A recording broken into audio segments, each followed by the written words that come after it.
hey, you know, Say it. somebody came a Say little it. later, then Say it. I'm not Say going it. to do that. Say it. So, First of yeah. all, I came at a pretty good time. I think so, because you were supposed to be extra late. I was basing off of your time today.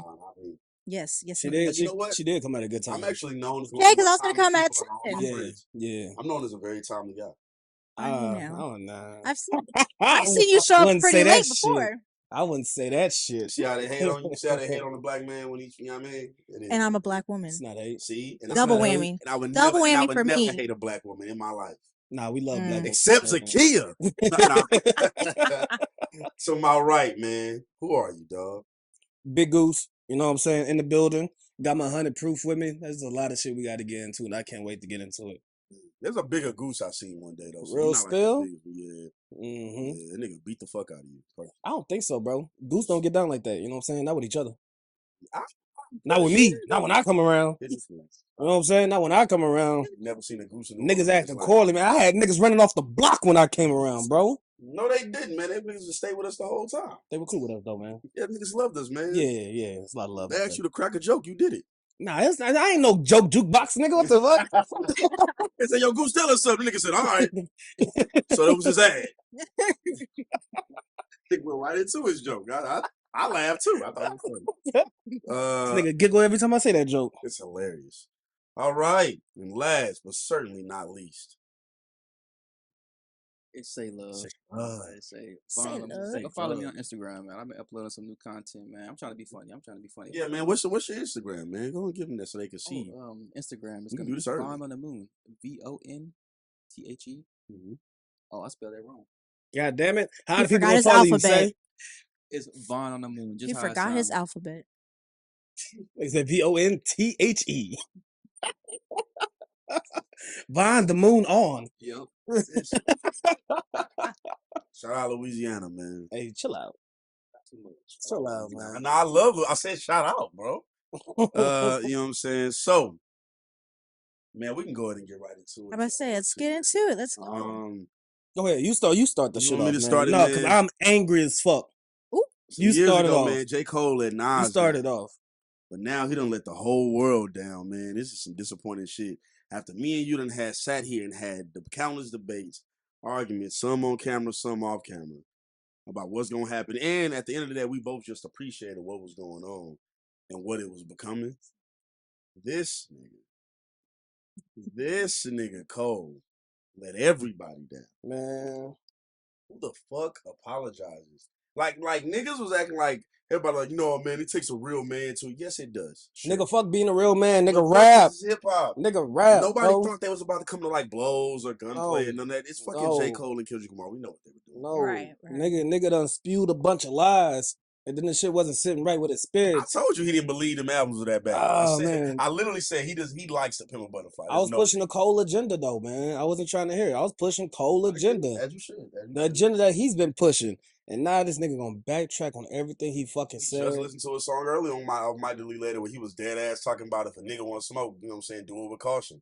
And then that nigga cautiously apologized. Come on, man. That's your nigga, bro. Would it make a difference if he did it privately? Like if he talked to Kendrick about it? Of course. Yeah. Of course. Now even if he did it later, that's only like after the album dropped, you know what I'm saying? And he would have came up and be like, yo, when I did that shit a couple months ago, it didn't sit right in my spirit.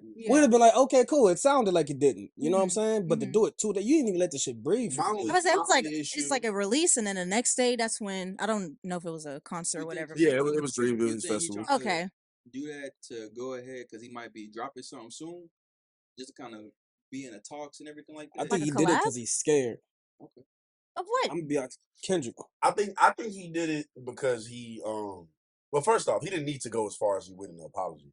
Like he conceded so crazy. He could have been like, yo, crazy. Kendrick, you my nigga, you know what that was, man. I'm waiting to hear your song. Boom.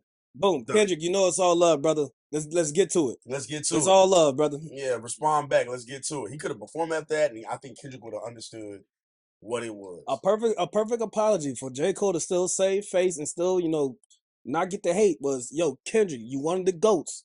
You know what it is, man. My chin is out. Take your best shot. It's all love. But boom, end it right there. The way he conceded, say, it just didn't feel right in my spirit.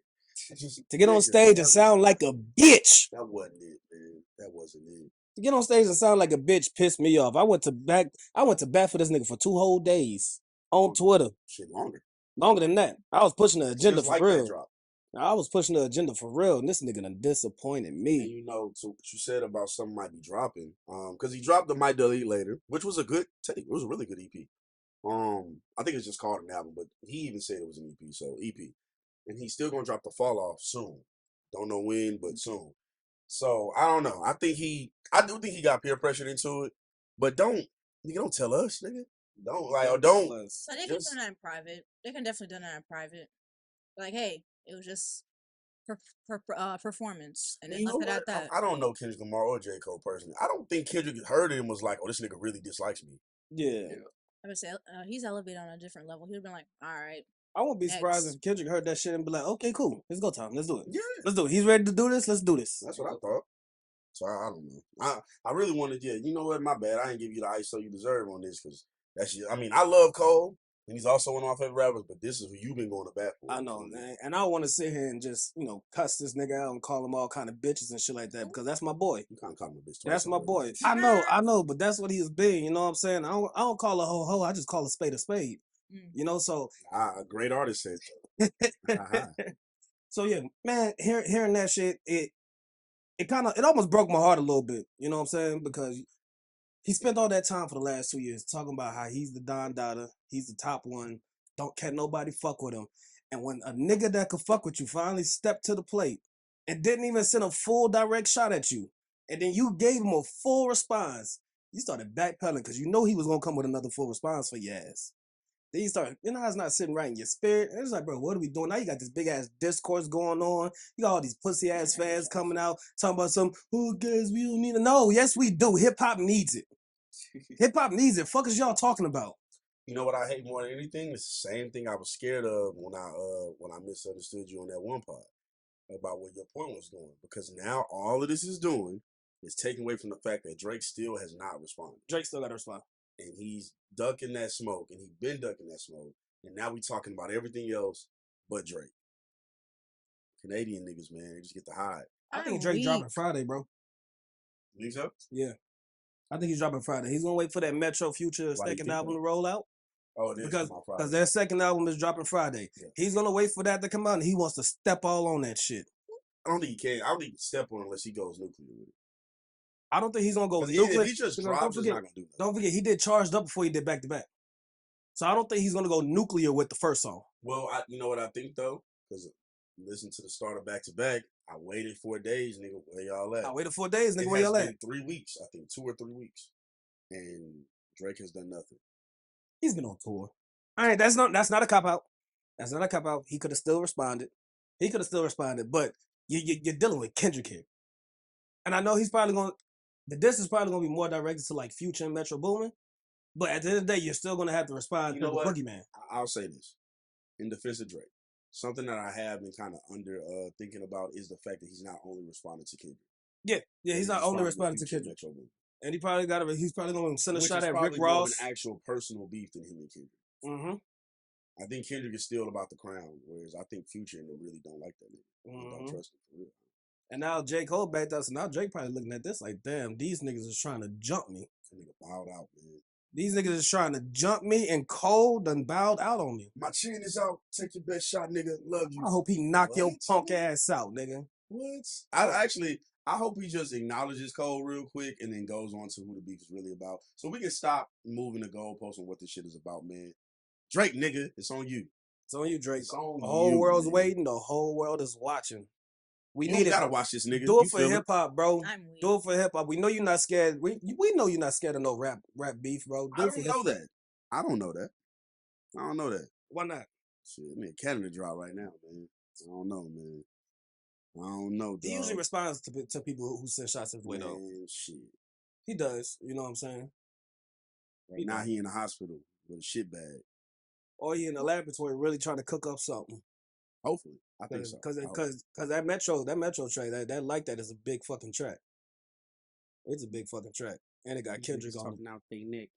And it's no distance towards Pusha, but Pusha ain't no Kendrick, man. He's not a Kendrick. Kendrick, agree. that's a different beast. You can't jump out with the same game plan against a the different only beast. difference is while he can do the whole "I'm bigger than you and more relevant than you" thing, Can't do that with Dot. he's bigger than Kendrick, but I mean, it's not as big of a difference as like him and Push. Kendrick is also very big and has also done a lot of really big things. Yeah. And in the same way that Drake has the numbers, Kendrick has all the awards. Yeah, numbers and awards. He has a lot of Grammys. I didn't even realize how many Grammys he had. So it's like 16 or 17. Drake kind of still beats him with the numbers. Kendrick kills him with the accolades. Yeah. So that's gonna be fun. That's gonna be interesting, man. But that's my problem with these Twitter niggas, man. These Twitter niggas just get on here and just give such bad takes, bad opinions. And now I see some of the worst niggas to give opinions in the media. People like fucking what's my man from Hot 97, bro? Peter Rosenberg. Yo, I don't want to hear shit Peter Rosenberg got to say. But if Peter Rosenberg starts to agree with shit, I'm going to assume that you on the side of a bitch-ass nigga because Peter Rosenberg is a bitch-ass nigga. So when bitch-ass nigga starts to agree with you, I know you must have done some bitch-ass shit. Same thing with Charlamagne the God. He came out of defending that nigga too. Oh, you are on the side of the bitch-ass niggas. How have you not noticed this? See, bitch-ass. How have you not noticed this? Yikes. It's ridiculous, man. See, I want to say this real quick, and I want to get your opinion on it. Okay. Have you ever... Follow me here, all right? Just kind of roll. Okay. Roll. When something has been going on, whether celebrity, whether personal, whatever, have you ever told a man that he handled it well? Like a man that you know or a man that you've seen in the celebrity, like they do something and then you say, you know what, I think you handled that well. The celebrity. Celebrity, like say you saw something happen between two like male celebrities, someone else, a male in general, right? Mm-hmm. Nah, make it more personal. I was gonna try to do both, yeah. Or you know a man personally, and he's going through a situation, and he handles that situation well to you. Are you the type of person that will tell them like, yo, I think you handled that well, etc., etc.? Just follow me here. Just kind of. I'm following. I'm on my business.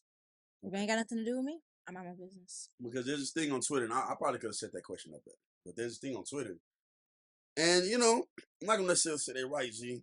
I'm just gonna say that, you know, Ari Lennox came out and supported Cole. Okay, Ari Lennox. Okay. And there's this thing going around. It was like, you know, when a woman says you did the right thing, you did some real nigga shit, you probably went out like a bitch.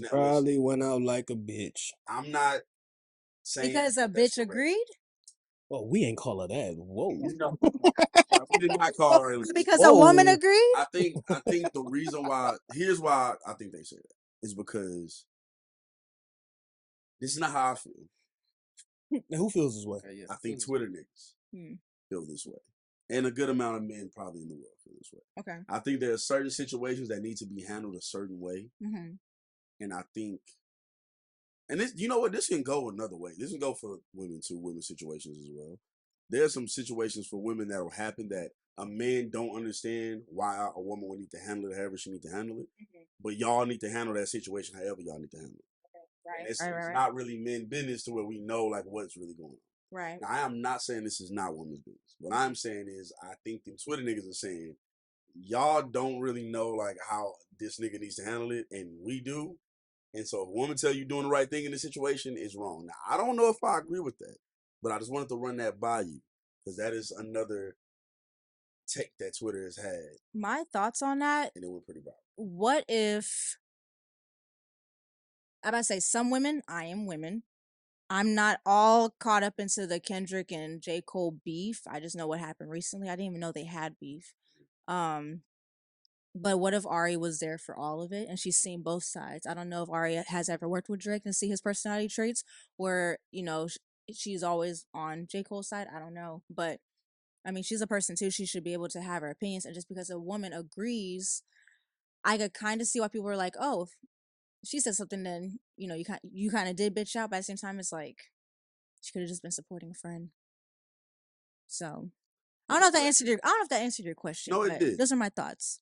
For the record, he did bitch out, but he did bitch out. He definitely did. He did. But because she agreed, it's like, oh, confirmation. That's what it sounds like to me. It's like, oh, Ari says, oh, you did the right thing. That confirms it. Really? Confirmed it for me. Yeah. It confirmed it. Yeah, that was some bitch ass shit. That's what it was, man. It was some bitch ass shit, man. And I might have set up that question to you very wrong, but it is something that kind of comes up when you know, in certain situations, not all, in certain situations when it's like that nigga was supposed to do one thing, and then you see not even just I'll even take it away from gender, just in general. There are people supporting it, but they're missing the point completely.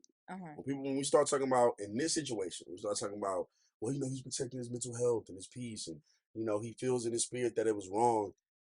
No, we don't know what his mind was, so I can see why he felt how he felt. Fuck all that. But that's not what it was. Right, that's not what it was. Like, it was supposed to be good competition, and he's been asking for good competition for 5 years. He's damn near been begging for it. Damn near been begging. Not even damn near. He's pretty much telling niggas, please try. I got you. That's like someone saying, "Oh, I'm sorry, I didn't mean to murder them," but you was contemplating it the whole time. So I can see, because like it's like like you said, he was planning for a competition the entire time, and then when the time came to be competitive, so I could kind of see why he bitched out. What it literally is, or why it's bad that he somebody shot in the general direction that he was in, but it wasn't at him. But he was around there. So nigga told him, "Hey, you was close to where I was shooting my bullet at." And then he responded by legitimately shooting at that person. Right. And then afterwards was like, "Man, hey, bro, I ain't." My fault, bro. I ain't, it didn't feel right to shoot at you like that. But it did feel right. Because if it didn't feel right, then he wouldn't have done it in the first place. Right. This nigga had to write the record. He could be doing this shit for publicity. Master. This nigga done heard it 100 times. On the DSP. And if it wasn't sitting you right in your spirit, why drop it in the first place? This could be a publicity scheme too. And it had a B switch. Everything's a rollout. And it could be publicity, like, it could be publicity. That's what I was thinking. Like, really doing it for like a publicity thing. Everything's a rollout. It could be publicity to. I'm not even saying that shit right. But anyways, it could be publicity to get women listen to his music more. Maybe. Because it's like where are you coming from with that, though? Why? Because it's like, oh, he's so soft and like a bitch. There we go. I mean, not the bitch part, but like, oh, he's soft, he's kind. Like, oh, let me listen to him. Like, oh, he's nurturing. He has that nurturing quality, and so women might cater to that. With everybody. Like, see, another Twitter narrative that I hate, and now that I've been to like, my girl was just at Dreamville, the festival. I've been to a Cole show. Sure. She's been going to every Cole show. She loves J. Cole. Oh, that's right. I went to one of his shows before. I've been to a Kendrick show. I've not been to a Drake show yet. Okay. But this thing that Twitter feels like you can't play Kendrick or J. Cole around women, or women don't listen to that shit, is crazy. I listen to Kendrick. It's a terrible narrative. Not only have I heard both of them in the club before, I have also been to their shows and seen mad amounts of women there.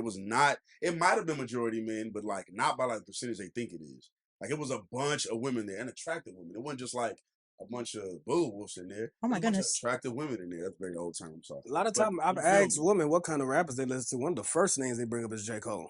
Literally. The first ones I bring up is Kendrick. I listen to Kendrick before J. Cole. It's one of those two. It's one of they're the big three for a reason. I don't even know why their narratives women don't listen to real hip hop. They think all women listen to is ass shaking music. That's what they think women listen to. The turn up, like the shit or whatever. Like, women like real hip hop. I know plenty of women who actually care about lyrics. Now, some of their views on wordplay are a little different than ours, but that's okay. But there's a lot more women who be for sure. We don't really care for, but if you're a woman, that shit relates to you, resonates to you differently than it does. That's why I have no hate towards women music. I love all the women rappers. You know what I'm saying? I love all of them, but I love Sexy Red. I love them all. Of course you do. Of course you do. I just like, I genuinely like her music. I actually like her music. I think get it sexy. I think get it sexy. She's low key. Get it sexy. I don't want to say a genius, but she's smart as shit. Boy, you know that ass super fat. Although you was wilding, and I'm mad that I just ad-libbed it. You said, boy, you know that ass super fat. And I'm just like, dog, why you even refer to your, like, why do you just tell that boy his ass is super fat? Because I didn't want to say this. And then my dumb ass, I ain't lying. What is wrong with everybody over here? But no, I think she low-key. Like, I don't really care for Ice Spice music at all. I like Ice. I don't think she's... I'm a Spice boy. I don't think she's really talented. I to get, because it was an option. Somebody let her get in the movement as an option. I've heard on both men and women that Ice Spice wasn't a good rapper because her wordplay is like, they say it's childish and it's very bare minimum. But it's provocative. It's not as provocative as Sexy Red. It gets the people. No, not at all. Yeah, Sexy Red. It gets the people going. Not at all. You know what I'm saying? I think I like Glorilla. Yeah, Glow. Glow, okay, yeah, I Glow, love Lotto. yeah, Glow. I like Lotto's Big good Lotto. too. I love Lotto's Megan. hilarious. Bitch, I'm Big Mama. My only issue with Megan is I want her to switch that flow up. Mm-hmm. She's so talented. I think she got way more than me. She's very And she keeps talented. rapping in the same pocket. And even hearing that song, even my girl was like, "Damn, I thought Megan was gonna switch her flow up."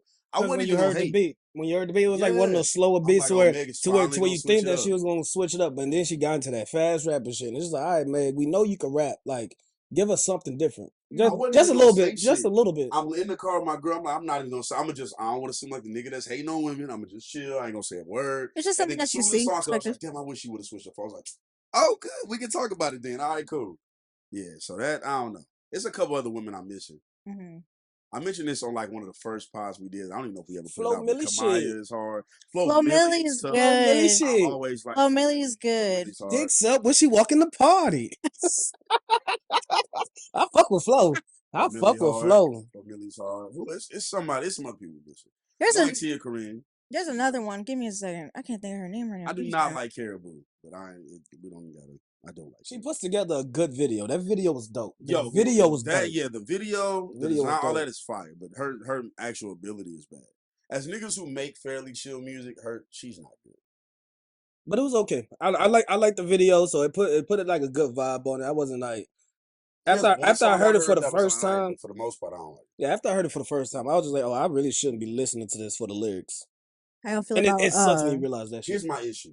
Hold on. Go how ahead. y'all feel about Cardi? I like Cardi. I love Cardi. Only issue I got with Cardi is I think Cardi's lyrics, you can tell somebody's writing. Or you can tell she has a team. Let me not say somebody's writing. I think so. She definitely do. Because out of everybody else we named, if they have like IG caption like worthy lyrics and stuff, like it sounds just more authentically them. Whereas when I'm hearing Cardi, like especially some of her more recent features, like it sounds like somebody got in a lab and they all pulled together like and just put these lyrics together, gave them to her and wrote them. I'm not saying she has no input on them because I don't think she's like talentless. I think she has some talent, but I you can tell there's a lot more of a team thing going on with her than some of the other artists we named. Yeah, I love all the female rappers, man. I let that be known. I support everything y'all do. My issue Fuck with what everybody's Caribou talking about. is not fully my issue with Ice Spice, but it's just like you can tell like that like rapping was just like a thing that like she kind of was able to do due to the people she's around and not something she really like cares about like that.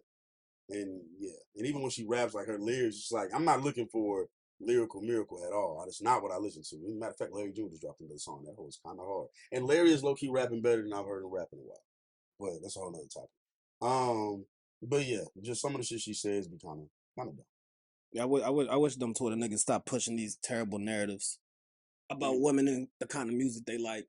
Lets me know that y'all don't talk to women enough. That's the thing, man. No, these that part. don't. It gets mad annoying. I was talking to this one guy and he just it's like What'd he do, every female rapper came up and he was like, turn that shit off. Excuse me? What's the problem? Niggas Didn't love like niggas. Cardi, didn't like Nicki Minaj, didn't like Megan, was just hating on the whole I mean Leave that nigga alone. the Megan case is a little bit different. He didn't like no female rappers. I'm like, damn, I can't even relate to you. Anyways. Damn, yeah. Some niggas. I hate that shit. You can't even relate to them. It's like, as women, like me, I'll sit down and listen to some nigga music just to connect with y'all. Right. You know what I'm saying? But not this homeboy, not at all. I'm like, all right, dog. Okay. I think like with some of it, people get too harsh on people like Sexy Red. It's like, what the fuck are you looking for? What are you asking for her to do? She makes the she knows where her lane is. She makes the music for her lane. Why are you hating on that? Yeah. Like it doesn't like she's not trying to be. Oh, she needs to be more lyrical. Like, oh, that's what I was gonna say about you ain't say that about that nigga you listen to. My only issue with Caribou, I wouldn't feel away. I think, but people say her pen is crazy. That's why I get like. What? I haven't heard nobody I've seen so many dudes say that. Like, no, her pen is crazy, and women. Dudes and women. Maybe we just gotta tap in with Caribou more. I don't know. I don't think so. Everything I've heard from Caribou, everything I've heard from Caribou, it has not been crazy. It has not been crazy. Yeah. That's why I'll be like, yo, what am I missing? But I want her to succeed. I'm just saying, like, I just don't see the pen crazy part. Them Twitter niggas is crazy, man. Twitter niggas might be the worst brand of niggas ever.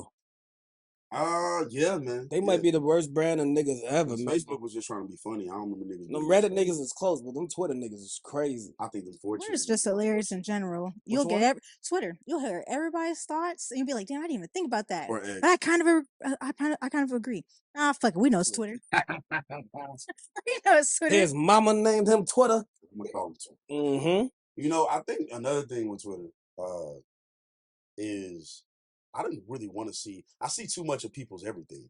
Oh my God. I see too much of people's opinions. I see too much of people's asses. I see too much of people's pussies. Bro, we I see used to too have much to, of people's mouths. son, we used to I see have to too much work of people's hard, dicks. bro. We used to I see have too to much. work hard for them news that we get from girls. We used to have to work hard for that shit. Bro, all you gotta do is open Twitter now. There's gonna be some kind of baddie Manalo. that's She gonna as bad as she's showing her panties. she gonna show them She shake titties it for like you. jelly. You know what I'm saying? She gonna show that ass. She gonna show a little coochie. And you don't even gotta work for it. You don't even need to know her. She's just gonna And post it for listen, on everybody an to app see. for adults, I don't mind. My only issue is I do think they need to be more hard stern about what age you can get on Twitter. Like, I was on there like 15, 16, and I shouldn't have been for sure. I was on MySpace way younger than that. Like, I get it, and I was wrong. But at least like put some more things in place to where it's a little difficult. And there was some shit back then that was real explicit. You know what I'm saying? We knew that there was some explicit shit on Twitter back then. Mm-hmm. But now it's just like, God damn, I can't even.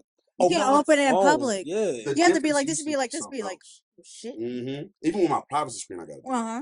I think the difference used to be to get to that side of Twitter, you had to go for it. Like, You had to look. It was like a community. Yeah. It was a You had to go community. find it. I remember the community hashtag. It was Twitter After Dark. God damn it! Yep. I That's why remember the fucking that's why I hashtag. said Twitter at night. That's what it was called, Twitter After Dark. I just didn't say the remember right one. hashtag. You had to really search for that shit. Mhm. Now, bro, as soon as you open it, it might be ad requested. You got the big accounts putting out the shit now, and it's like, It's God on your damn. For You page. And mind you, I have a girl. I don't like porn on Twitter. Like, I don't hit the like button. I don't retweet it. And they still That's send it like- to your It's algorithm. just there. And I'm Like, like, God, damn, get this damn. shit out the way. Mm-mm. I mean, some of that shit, shout out to the Your book little mark. sex Some of that work. shit, alright. Some of that shit is alright. Some of y'all's alright. Some of that shit is Some super of shit's fire. amazing. Yeah, Nah, compliments to the shelf. You know what I'm saying? Sometimes. I just think it's like it's an oversaturation. Does it affect y'all at all? The way you look at normal people? Dog, Seeing all that stuff? I was scrolling down Twitter one time, man, and I saw some shit scrolling down Twitter one time, bro. I deleted that app. I said, ain't no way she put that shit up I on do my remember when screen. you deleted Twitter. Yeah, I was like, ain't no way she put that shit up on my I screen. think really did delete Twitter. Wait, what you mean? She You should mean be like if you see ashamed. somebody Like and they when post something, you're like, oh, damn, I these mean, from has it public? like desensitized like you in terms of I don't know how like me, I've been watching pornographic content for a very long time. Like, But has at it one point it kinda desensitized the shit that desensitized me. turns you on? Yeah. Oh. Like I'm not one of those thrill seekers who like need to up the ante because I've heard that about like say like rich people or something like that where like they've seen so much or they've been with so many women or whatever where now they're going like above and beyond normal shit. I'm not in that because the realm. regular shit don't get them Right. bumping them. I'm not in that realm, but I have gotten to a point where like I need to slow down on watching this because reality just isn't what you see on some of these videos. Even like the amateur ones now is still not like these guys, people super oiled up. There are girls putting liquid in their hoo-ha to simulate squirting and stuff like that. Like just things that aren't real life bodily functions and things that you see and everything like that. You So said it's liquid? Like, What is that? I don't know. She said, see, I know I'm not asking for me, just for a friend. No, yeah, I'm just curious research. No, I'm kidding. Z! Oh no! What type of liquid did you have in Puerto Rico? You're not funny. Don't do it. You don't gotta hit me. Because you know I'll pop the shit out of You him. don't gotta hit me. But nah, I mean it's Twitter has definitely I don't know what I actually don't know what it is. But I know like just listen. Some women probably can. Mm-hmm. Some of those women are natural and they're doing that for real. Mm-hmm. Some of the women are using something that is not because even in like mainstream porn, that's not like some of those women are using something to everybody just don't squirt across the room like that. Yeah, that's not a thing. That's just not a thing. It's not. No matter and like it's not. They make it so much into a fantasy, and then you can't live that fantasy. And when you try in the bedroom and you don't succeed, it can also mess with your mental health. I've done research on it too. So No, it was so. Everybody ass ain't that fat. Everybody dick ain't that big. Like a lot of shit. And then Porn is a whole different world. And then It ruin makes you ruin your expectations, boy. I that don't know. I that feel part like there. another reason why it's getting flooded on Twitter is I thought you was about to say something else. Nah, I don't know. That don't apply to me. What you mean? My dick is that big. The fuck? What is y'all talking about? No, Huh? she went across the room with it against me. I don't know what kind of shit Maybe y'all that's just you dealing with. because like Twitter. I mean, the reason why it's getting flooded like that now too is because I feel like people just want to, you know, think of themselves doing that and they want to go out and see it. Mm-hmm. So a lot of the times in the algorithm is getting posted a little bit more. People like it a little bit more because that's something that they just want to, you know, see themselves doing. So that's why it's getting flooded. Like even if you don't like the stuff, like, it'll pop up on your For You page like somebody else liked it. Mm-hmm. So I'm like, just because you follow them, they think, oh, here you go, this for you. Here you go, nasty nigga. Huh? You see that hole? I nigga? know you wanted to see that Ew. blowhole, nigga. You know what? And see, what I God. want is them like leave the sex work to people who actually care. I'm looking at time. Leave the sex work to people who give a fuck about like sex work and this is what they really do. Right. Some of y'all out there fucking fire hydrants. Like Mm-hmm. y'all are not doing normal. Y'all are crazy. y'all are in shit. Walmart fucking by the fish. Like Y'all y'all going are to not mom doing and normal. pop shops, popping that thing. It's weird, man. Yeah, y'all in mom and pop shops, sucking dick and eating pussy. That's Like, crazy as fuck. Let's relax, man. Let's leave the sex work to the real. Go back, find somebody whose store you know them personally, and you can do that in their store, and you do that. Some of y'all are doing crimes. Y'all are squirting in car washes. Mm-hmm. I don't see how you even do Doctor that. That's not long offices, enough. dressing rooms. Like That's these not are long criminal enough. activities. Using liquids, see? She trying to figure it out still. She's like, using. I don't get it. I'm thinking that shit's like 30 seconds. Ain't shit happening in 30 seconds. Twitter has really turned into porn at this point. Honestly, I've been porn off of and it, sports so. news, and then maybe some music whenever shit's bubbling. Yeah, you get music for sure. Like when Beyonce dropped or this Kendrick shit, you get music takes. You get some film shit. Just saw the Joker 2 on there, the trailer. Get some film shit. We'll go into that later. Then you get you said sports. I don't know if I already said sports. You said it, but you said sports. You get sports. Then it's porn, and yeah, that's like the predominant thing. And then it's just other than that, it's a bunch of bad opinions. Where it's like some race topics, the same old topics. I hate the race topics because a lot of them niggas. This is what pissed me off about the race topics, bro. A lot of them niggas that saying that race shit on that don't got one picture of them posted. Exactly. That's what I was about to say. It's like, bro, don't Don't hide behind that keyboard. If galore. I say some racist shit, as soon as you click on my page, you're gonna see my picture in the header and my picture pinned. So if I say some racist shit, I am standing on that. You fucking white boys are hiding behind that keyboard talking all big and bad, knowing you would never say that shit to our faces. You know that shit. The goddamn profile from SpongeBob. Argue SpongeBob. with them, man. I What's hate wrong when I with see my y'all? black brothers start to argue with these dumbass accounts. They got 4 followers. Why are you arguing with this account? This is a fucking nobody. It's probably not even his real account. They got nothing Go else find better his to do. business account. I mean, not even just the bots, because the bots are egregious. Which side note, there's the people who just don't show the app. Then there's the actual bots. Man, those bots are and they just pussy in bio out of nowhere. Like, who the fuck are y'all? Or they'll follow you and they have like no followers, no follow people. Like the porn bot account to ruin the comment section, bro. I used to click on a viral tweet and have a ball going through the comment section. Now the first 40 tweets is gonna be somebody posting some porn shit, and it's like, bro, get the fuck out of here. Where's the funny memes? You go through it and you look like, okay, hidden reply. What the fuck is this gonna be? I'll just put some. or that niggas is wilding. Niggas is wilding. Niggas is wild. They don't see them posts where they tell you, hey, don't check the hidden. Like it'll be something completely different. It's like, yo, why the community context? Shout out them, man. The community context. Oh yeah. Oh God, man. Like this shit it's the Wild West on this shit right now. Like it's anything goes. And as a nigga who I grew up raunchy, man. Like I watched all types of shit. We're watching shows, I shouldn't watch movies, I shouldn't watch. Even I think, man, we're getting to back to the PSP days. You did? Yeah, you know what I'm saying? Shout out PSP. I downloaded Step Brothers. Black Big Booty Lesbians edition 2. I'm talking about those days, nigga. Right by the pool scene. I remember the pool scene. Then goddamn it. The Step Brothers movie that I downloaded offline was 26 minutes. I'm like, well, Step Brothers ain't 26 minutes. And it was a porno clip of a fake like after school student getting fucked by the teacher or something, but you could hear Step Brothers audio in the background. It was the weirdest shit ever on my PSP. Great video though. Shout out to that video.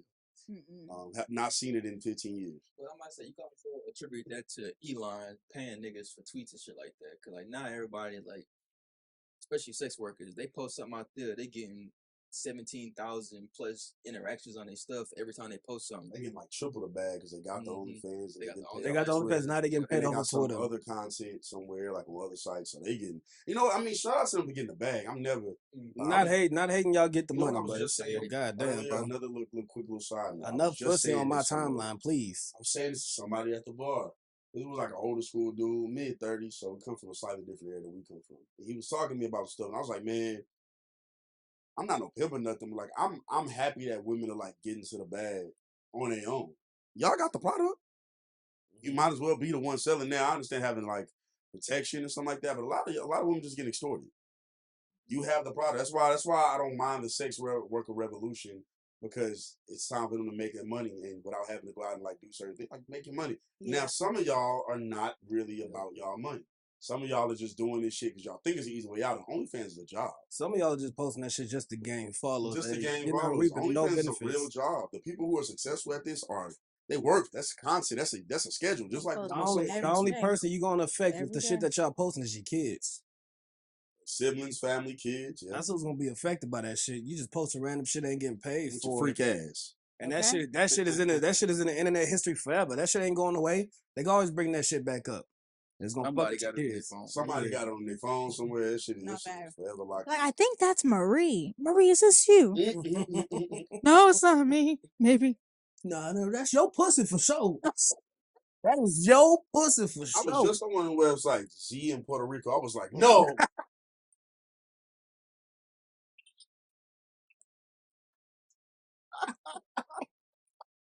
I was like, no fucking way, guys. We'll be on back on air after these messages. Forever. Like, hold on. What you say? I was saying like back to y'all saying that stuff be on the internet forever. Like you posting that stuff, say you wanted to get out of it. Like now you just known forever for just that.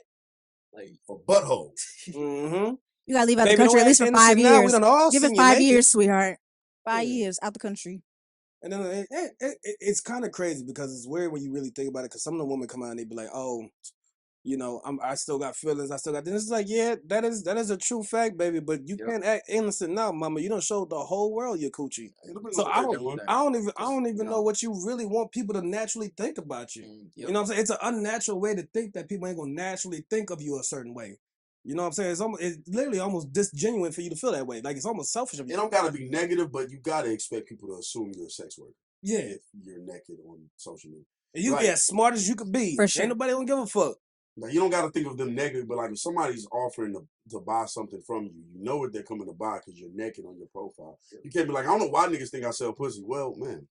I mean, your legs only about this wide. I retweeted yesterday. What the? Again, I'm not like, yeah, that's what I'm saying. It's not even about a derogatory term and nothing. It's just genuinely people who sell something, marketing. And if you are marketing it, then I'm going to assume you're selling it. If I drop music on my page, which I do, at Steve._. If I drop music on my page and shit, Instagram at Steve_. I love how he just slid that in. If I just drop music on those things, you're gonna assume that I make music.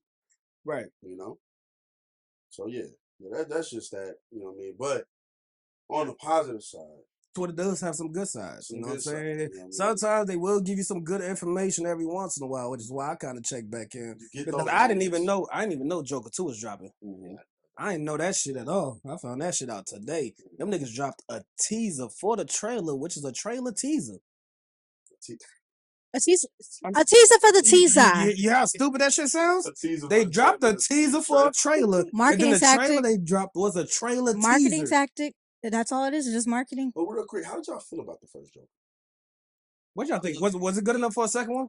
I feel like it was good enough for a second one. It was good enough for a second one. I think so. My only thing I watched half of it. I'm not like huge on the lore, but in talking to niggas I know, they kind of made the Joker in that one way older than what the Batman was in that movie. Because they showed Bruce in there as a kid.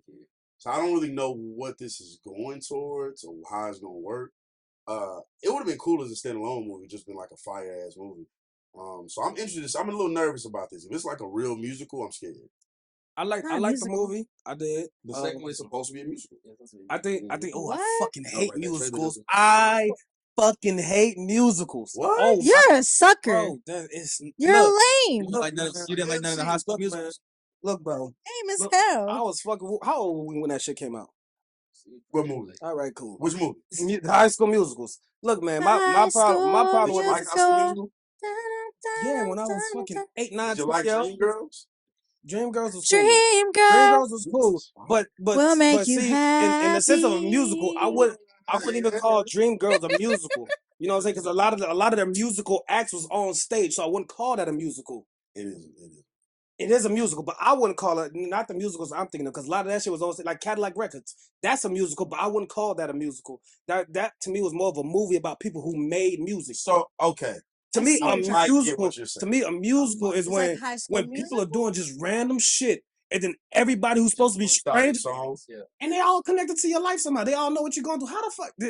It's the I know movies. High School Musical.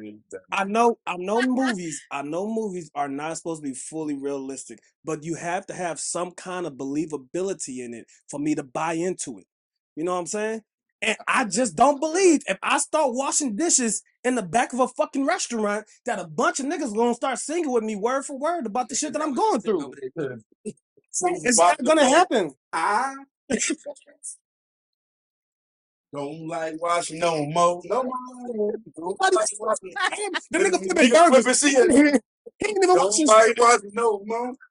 This shit's not believable. That's why I don't like musicals. But you know, Joker might be different. It might be different, but that's why I don't like musicals, man. It's the believability, and I don't believe it. Okay, all right. Because the things you said that weren't musicals are musicals, but They're I musicals. see musicals. You know what I'm saying? But I see why you feel how you feel. Because you're right. While Dreamgirls, I think they do have some scenes where they're not singing on the stage.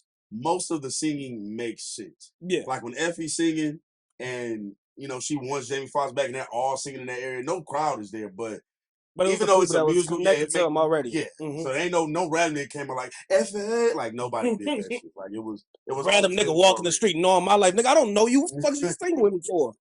Fuck out of here, nigga. The fuck? And he just lost his job. Get the fuck out of here, nigga. He just lost his The job. fuck? Who told you that? He's fired. He just lost his job. You get on the bus and shit, the nigga says, saying it to you, and he has no money on his bus pass.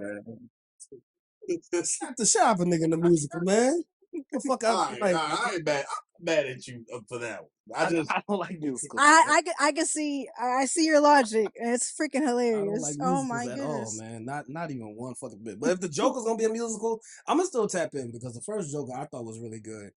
What I didn't like is how niggas started, faking their demons and then trying to use their demons to try to manipulate these girls into caring about them just because that movie kind of made it popular to express your demons. Oh, niggas been doing that forever though. I know, Yeah, but movies like that kind of provoke niggas to kind of go extra with it. It's like, bro, what you going through is not really that bad, bro. Like, You think it was that movie that did that?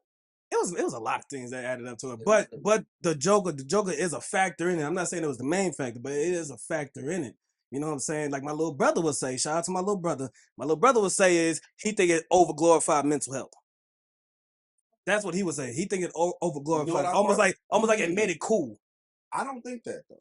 I don't think that, but that's what he says. But mental illness, I think it showed how bad the system is towards people with mental illnesses. If they don't have like the super obvious ones, yeah, like it reinforces what's wrong with the system.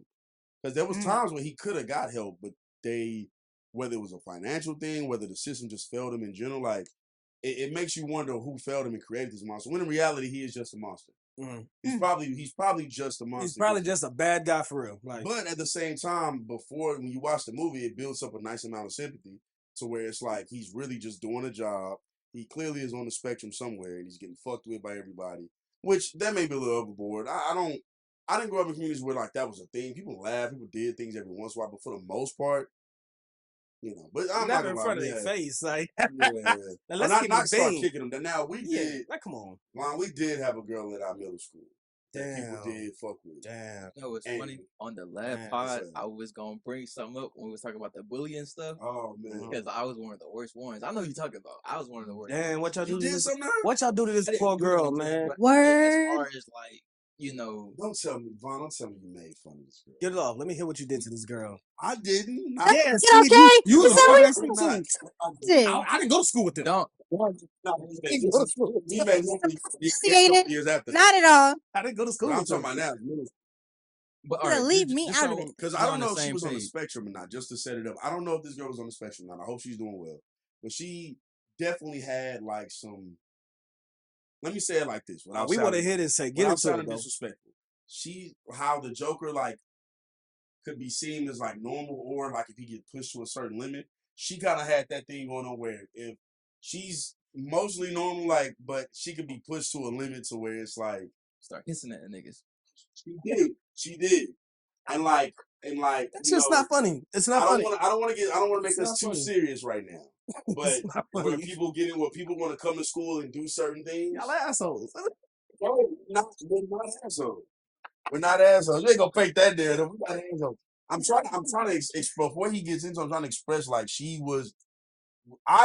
We could all tell that there was like she might have been on the spectrum of something. Yep. But what you mean? I was gonna say I wasn't around her enough to know if she was like antagonizing anybody. What it seemed like for me on outside, it seemed like people knew she was on the spectrum and like would make her like try to make her say shit and do stuff and like fuck with it. And like some went for like I remember one time like somebody tripped on the stairs or something. Oh no, that's crazy. Yeah, that's crazy. Like bro, like people like I don't even know who did it, like who exactly it was. I couldn't pinpoint nobody. It wasn't nobody we know. But two, I couldn't pinpoint anybody who did this specifically, but that's why I was like, fine, man, don't tell me you was one of the ones who did it. No, I wasn't the one that did it. But so what you do? What you do then?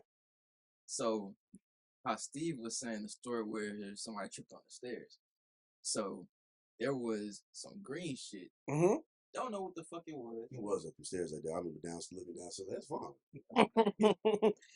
It had some green shit right there on the stairs. Mm-hmm. And for some reason, it wasn't there when at a different period of the day. Okay. So I had made a joke about this. I made a joke talking about like that came from her, that she shitted on herself. You started a rumor. You started a rumor about this poor little girl. Goddamn instigator. It was 2 ways that it was either she shitted on herself or she might have been an alien. But what? That's crazy as fuck. What grade was this? We replaced. It was the middle school. But was she rude? Was she like a mean person? So there was times when she could be mean. I felt like she was like pushed around a lot. That way, like even not provoked, like she would just come and attack you, like how I was saying. Like she came to, like I'm pretty sure, especially after a certain point, coming to school for her was probably really bad. Mm-hmm. So she was always angry and on edge because a lot of shit was happening. Like that's why I never was around her enough to like know who antagonized who, but it always seemed like she was being antagonized. So that's what I keep forgetting who was all in that class. You went to spring too. Yeah, I keep forgetting who was all in that class with me because we did have a class for her. We was in a class. It was a whole bunch of stuff that was going on. That was happening in the class. Wait. Go ahead. Wait, she was in the class. You was in the class with her? I wasn't. Here's the thing. She wasn't. That's what I'm trying to say without sounding like an asshole. It wasn't like she was in like, okay, there's special education areas and there's like areas where. Well, I thought you were telling me you was in a special ed. No, she had regular classes. So like the way you could just tell she was on the same way the Joker had a job. Like he had a regular job. He was out and about in the world, but you could tell he had like, that's why he had the little laugh card. She didn't have like a little laugh like that, but like, you know what I'm saying? Like, so it wasn't like she was completely separated from everybody. She was around everybody. Mm-hmm. So like, we was in this class and a lot of stuff was going on. They had a couple of fights and everything that day. And I forgot what she said, but it was one of the homeboys that got to the fight. So she just kept going back and forth, telling people to shut up, screaming and stuff like that. I'm like, all right, like it's whatever. Went back to my iPod. Started going, look at my music. Yep, iPod, Shout out. So I was on my iPod, I was looking for my music and stuff like that. And then all you heard was a big ass stomp. I'm like, what the fuck is that? I turned around and she talking about somebody had hit in the back of the head with a book. We was in middle school. Them textbooks was fucking big. Big as fuck. Big. Yeah, my nephew, that's and I ain't even saying none of the shit I'm saying to like resolve myself. I like just, that was my first year there. So like I just would see like this this clearly had been going on for some. For a minute, Everybody yeah. knew who this girl was. Mhm. And if there was anybody who listens to this that went to the middle school me and him went to, they know who this girl is. I'm trying to think if I went to school in middle school with somebody like that.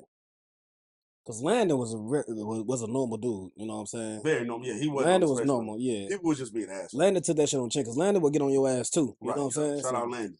But somebody that was like that. No, I don't think I went to middle school with anybody that was like that. That was like we could tell that they, there was something off with them, but they was in regular classes.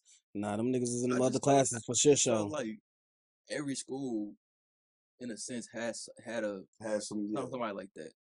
And like you no could matter tell it was a little. Something's not completely there, but it's not. But it's not like might not be their fault, might not be whatever, but they're not in special education. We had a guy we had a guy at our school, but he was super quiet. You know what I'm saying? He didn't bother nobody, so we didn't bother him either. You know what I'm saying? Every once in a while he'll lash out, but it wasn't nothing like and because what's wrong with him. We were just like, leave him alone. He little special. Leave him alone. He little special. Teenagers can be cruel. She probably just had like a moment, and that everybody picked on her for that moment for years. And y'all don't remember her name? We do. I do. I just don't want to say it. Yeah, I'm not gonna go ahead and say it. But it's actually a fairly. I won't say common, but it's. There was a What's she like? She was black? No, she was white. Yeah. Okay. Oh, she was white then. Oh yeah, then back then. My bad. I thought y'all did this to a black girl. Yeah, that went to spring. My fault. There's another kid that went to spring. Skinny white kid. Like his name started with a T. Like he was like one of those kids that like wasn't completely there, but he was still in all normal classes. Off mic, you have to tell me. I'll tell you. I can't think of him. I can't think of the person. Yeah, I'm about to say start with a T. So just something y'all can think about. It's just unfortunate, man. Because again, I think the girl we're talking about and the joke like this, it's another example of how like things can go a certain way, and people will fuck with you for a certain reason. I was gonna start. This all kind of started. I was gonna say the Joker movie. They maybe went a little overboard with people picking on him, but and when I started thinking about it, I was like, nah, that really happened. Like kids can be cool like that.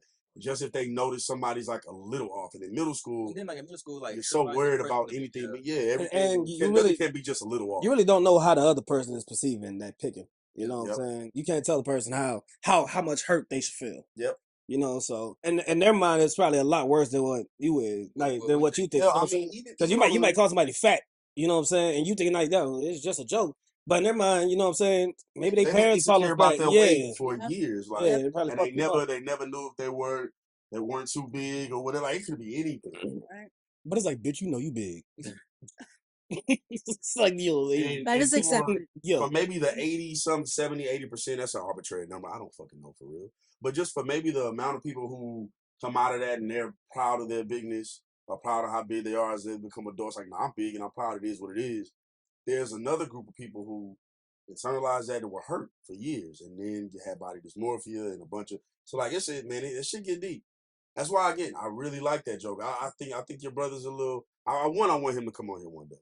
But I think he's a little wrong, and I don't think he glorified it. I think he just spoke on how I'm definitely paraphrasing what he said. Like when he said it, it made a lot of sense. Okay, you know what I'm saying? Because when he was in the army, he wasn't like combat army. You know what I'm saying? He was one of them pussy ass niggas for real. You know what I'm saying? Like if he had to go to war, nigga, we're losing. He's one of those guys. If he had to pick up a gun, we're losing. He worked in the mental hospital. He worked with those patients. Okay. You know what I'm saying? So he worked with the guys who had PTSD and things like that. So the way he felt about a movie is gonna be a little bit different than the way we feel about it, because he actually deals with people that kind of go through this shit all the time. I need to ask him about Full Metal Jacket. Yeah, probably so. That'd be a really good movie to ask him about. Probably so, because he a movie buff too. I know you've seen Full Metal Jacket, right? And that I've never seen a full movie. I've only watched the beginning. That part up to that part, then I stopped. It's probably a really good movie. It's a phenomenal fucking movie, man. Yeah, it's a phenomenal. But that first, it's a horror movie at the beginning though. Not full. It's more of a thriller. But see, like once you get to that part, it's like, what the fuck, like. Sorry, I mean, I feel like it's different for me because like I actually almost had a similar situation happen like that when I was there. So it was a training. Oh, dude. Yeah, we had to put that motherfucker on suicide watch, and it kind of fucked our platoon up because we had to be on rotation watching this nigga. I bet it. How was it Full Metal Jacket? Yeah. So wait, okay. So with that, was it a mental thing? Was it a Did he just get broken down by his by y'all drill sergeant or whatever It was it's called? just being a combination of being broken down, missing home, being away and experiencing something different that you never experienced before, and not being comfortable in that situation. I want to say like after it was almost like a month, and then like we was getting to that next phase, and things started looking up for everybody, and he's seeing everybody else like having a good time and things like that. Got out of the slump, and then he just was like a normal dude.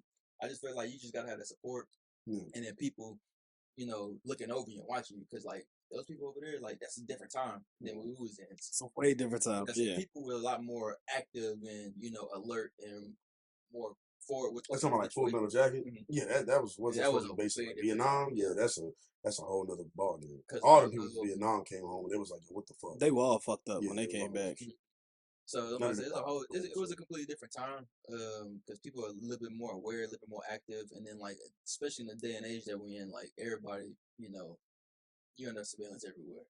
So we was able to go ahead and act on it, make sure, because I ain't gonna lie, it was scary. Like whenever the drill sergeant shit came in and they found like an actual round where we weren't supposed to have. Oh damn! It was like Full Metal Jacket. It was like when we came back from the range, like we always get patted down, checked and everything like that. Put our hands up, no brass, no ammo. Get checked. He had one inside of the little hidden pocket in his cap. Yeah. And I was like, damn. He was gonna shoot him a nigga that night. Pick on him again. Man. I dare one of you niggas to make fun of me. That's the cold part about like Full Metal Jackets. Again, like it started off like you could tell old boy was on the spectrum in Full Metal Jacket. You could tell something was a little different. Then it goes on. This don't gotta be a Full Metal Jacket dude. I'm just kind of comparing because it's another example. Then he's fucking up, but he's clearly he's not in their shape or whatever. He's struggling. Then they beat on the nigga with a sock full of soap. Like they beat the shit out that nigga. We did that shit too. Beat the shit out the person that you talking about? No, not to the person. Oh, I about to say, man, y'all really some assholes, dog. Bro, if I could tell y'all all the stories that we did, we was at basic, y'all niggas would be like, you'll probably have to tell us off camera. It's probably like that. Most likely. Y'all probably be like, what the fuck was y'all doing up there? What was y'all going through? These people supposed to protect us. And shit, y'all still free, right? I'm always gonna be free. See, nigga like me. But nah, just I think just in those situations again, another situation where that was based in a different time and people with those type of issues, whatever it might have been, we looked at it as like, now we just gotta toughen that motherfucker up. And then they toughened him up, all right, and he took matters into his own hands. So yeah, just so I wrap all that up to say. So the Joker 2, we excited about it? Hopefully the Joker 2 is a good movie, yeah. Are we excited about it? I'm excited about it based off the first one, but the musical aspect of it, I'm not really. I want to see what Lady Gaga does. Because she's a really good actress. It makes I'm just surprised to see her in and her little movie that she did that was supposed to be classified as a musical was good too. A Star Was Born or something like that. Oh, with Cooper. Yeah, Bradley Cooper. Yeah, that was a good fucking movie too, man. She's a hell of an actor, bro. She's a hell of an actor. But of course she would, man. Look at her music videos like that. She's always doing some crazy. Yeah, I'm interested to see how she portrays Harley Quinn. Yeah. Like as soon as I saw her being Harley Quinn, I was just like, yeah, that makes sense. That makes sense. Remember in the first movie when we thought Zazie B, I thought Zazie B was gonna be it at first, and then that nigga was just imagining it. In the first Joker movie, when he followed that black girl in the house. Yeah. Zazie Beetz. He followed her in the crib. And that was like a montage of them like walking around, being together and shit. Yep. And then he was in her crib and she was like, why the fuck you in my house? Yep. Like, I was like, so all that montage they showed us was just his imagination. Yeah. Why are you looking at me like this weird? I just want to see where you're gonna go with. I'm about to say I can't remember that scene. I remember it. I'm about to say, after you started explaining more, I remember it. Like at first when I saw it and I didn't realize, I was like, is this his imagination or is this like really happening? And if it's really happening, good for him. But I'm like, damn, he gonna end up killing her. Yeah, because he's gonna be like, you don't remember what happened? What the fuck's going on? Right, I was What's wrong with you? Why are you switching up? Why switching up? At first, I'm like, they gonna make her Harley Quinn? I don't know if she's Harley Quinn. Nah, but I don't think she. Now, obviously, and then you got Lady Gaga. So I'm interested to see how this goes. I'm excited for Lady Gaga. I would love to see her as Harley Quinn. You know what I'm saying? Sometimes I wish we were a movie podcast. It's a lot of horror movies I would love to talk about. But we don't got to. I mean, what podcast about anything, bro? Oh yeah, absolutely. Anything and anything. Yeah, we can talk about everything. We can talk about anything. You know what I'm saying? Well, what do you want to talk about, brother? Real quick, man. Kind of back to the Twitter shit, dog. I saw something on Twitter the other day, and I thought it was gonna be some slightly good dialogue. Dude, I hate your sweats, by the way. I just want you to know that. Stop You're looking at my such a legs, bro. hater. Yeah, stop looking I'm at my not a legs, hater, bro. just because this nigga sweat these loose pocket ass suede sweats he got on. Small pocket sweats. They have small Whatever, pockets. man. I just hate this nigga sweats. Yeah, Go ahead. Those are nice. Yeah, thank you. Of course, Thank of you. course, Z Thank thinks they're you. nice. Thank No, you. they're nice. You know, Thank person you. I knew in Puerto. Go ahead. So I don't know if y'all know the podcast Fresh and Fit. I heard them lame ass niggas. Yeah, Never. these some real corny niggas. You know what I'm Mm-mm. saying? They're part of the manosphere too. They're part of the Manosphere? group that started pushing that alpha mentality. You know what I'm saying? They helped to really push that along with what's the bald nigga name? I was just about to Kevin break Samuels is another one. Kevin Samuels is another Bald one. nigga, you talking about he's mixed with Tate, but he barely Andrew Tate. Yeah. All them Yeah, lame ass. That's what I was thinking. I couldn't get it out of my They head. kind of is that same type beat. You know what I'm saying? But they done talked all this alpha mentality. They're some of the shit. worst in that though. Like Fred, them niggas are They're they're real both corny. real Their name corny. is Fresh and Fit, and none of these niggas is fresh or fit. So it's kind of it's really weird. It's really weird. But Them niggas is niggas buy into that musty. shit. You know what I'm saying? Niggas buy into that shit. But the ugliest nigga in the group end up God damn. yeah, this nigga's hideous, bro. Like for real. See, But pardon then me as this I do nigga in the group research. end up getting this Chinese lady pregnant, or I think she's Chinese, Yeah. Asian. Let me say Asian. Yeah, no, I think it's Chinese. I think It's Chinese. It's real China. Okay, so this Chinese, he ended up getting this Chinese sex worker pregnant. Mhm. You know what I'm saying? Brought her over Who to the got States. who? One of the lame niggas on the podcast. I One don't know nigga if from he's Fresh and but Fit. he's neither. Okay, heard. Yeah. But he ended up getting this girl pregnant, and it kind of became a big deal because she recorded a phone call from this nigga, and he was telling her, very calm demeanor. He was just like, "Yo, I don't want to be a father. I don't want to have a baby. Let's go ahead, get the abortion. Like Let's did this shit. you're not even close to where it's kind of developing. Like let's just go ahead and get the abortion because I don't want to be a father. I don't want to have babies." And then she said, "Well, I want to have a baby, and I'm keeping this child." So now I propose the question to y'all because this happens a lot to couples, individuals having unprotected sex, whatever the case may be. This happens a lot. This nigga is ugly. Do you think? Yeah, he's a hideous nigga. I swear to God, he's a That hideous. fat ass forehead, He's not nigga, fresh or what? fit. I don't even know why that shit is in there. His nails look Is cute, crusty. Yeah, no, he's a hideous nigga. One of them niggas they ain't get pussy Their until he views got on money. women are really terrible. Yeah. But there's some niggas that they ain't start really getting girls till they started getting a little bit of money. Yep. Real cornball ass niggas. Can I go ahead and start off with that? Please do. So, do you think, like in his situation, I'm not sure how much money he making from his pod or whatever like that. Do you think it could be a situation where she sees that he's doing well off of himself? So Bullshit. that's why she want to go ahead and Bullshit. keep the baby. 'Cause Shit. I'm all for your body. I'm about to say that has to be a partially factor it, I think. because their podcast is mildly successful. Yeah. You know what I'm saying? They're making money. And maybe in whatever sphere that they in, they might be more than mildly. I don't watch the niggas, but there are a good amount. They're pulling in of men that views. do, yeah, They're pulling in unfortunately, views. It's died down. My bad. It's Hey. died down. But at one point they were talking. They're pulling in views. They're pulling in views. So they're making quite a bit of money from the podcast. Yeah. So that could be a fact of it. You know what I'm saying?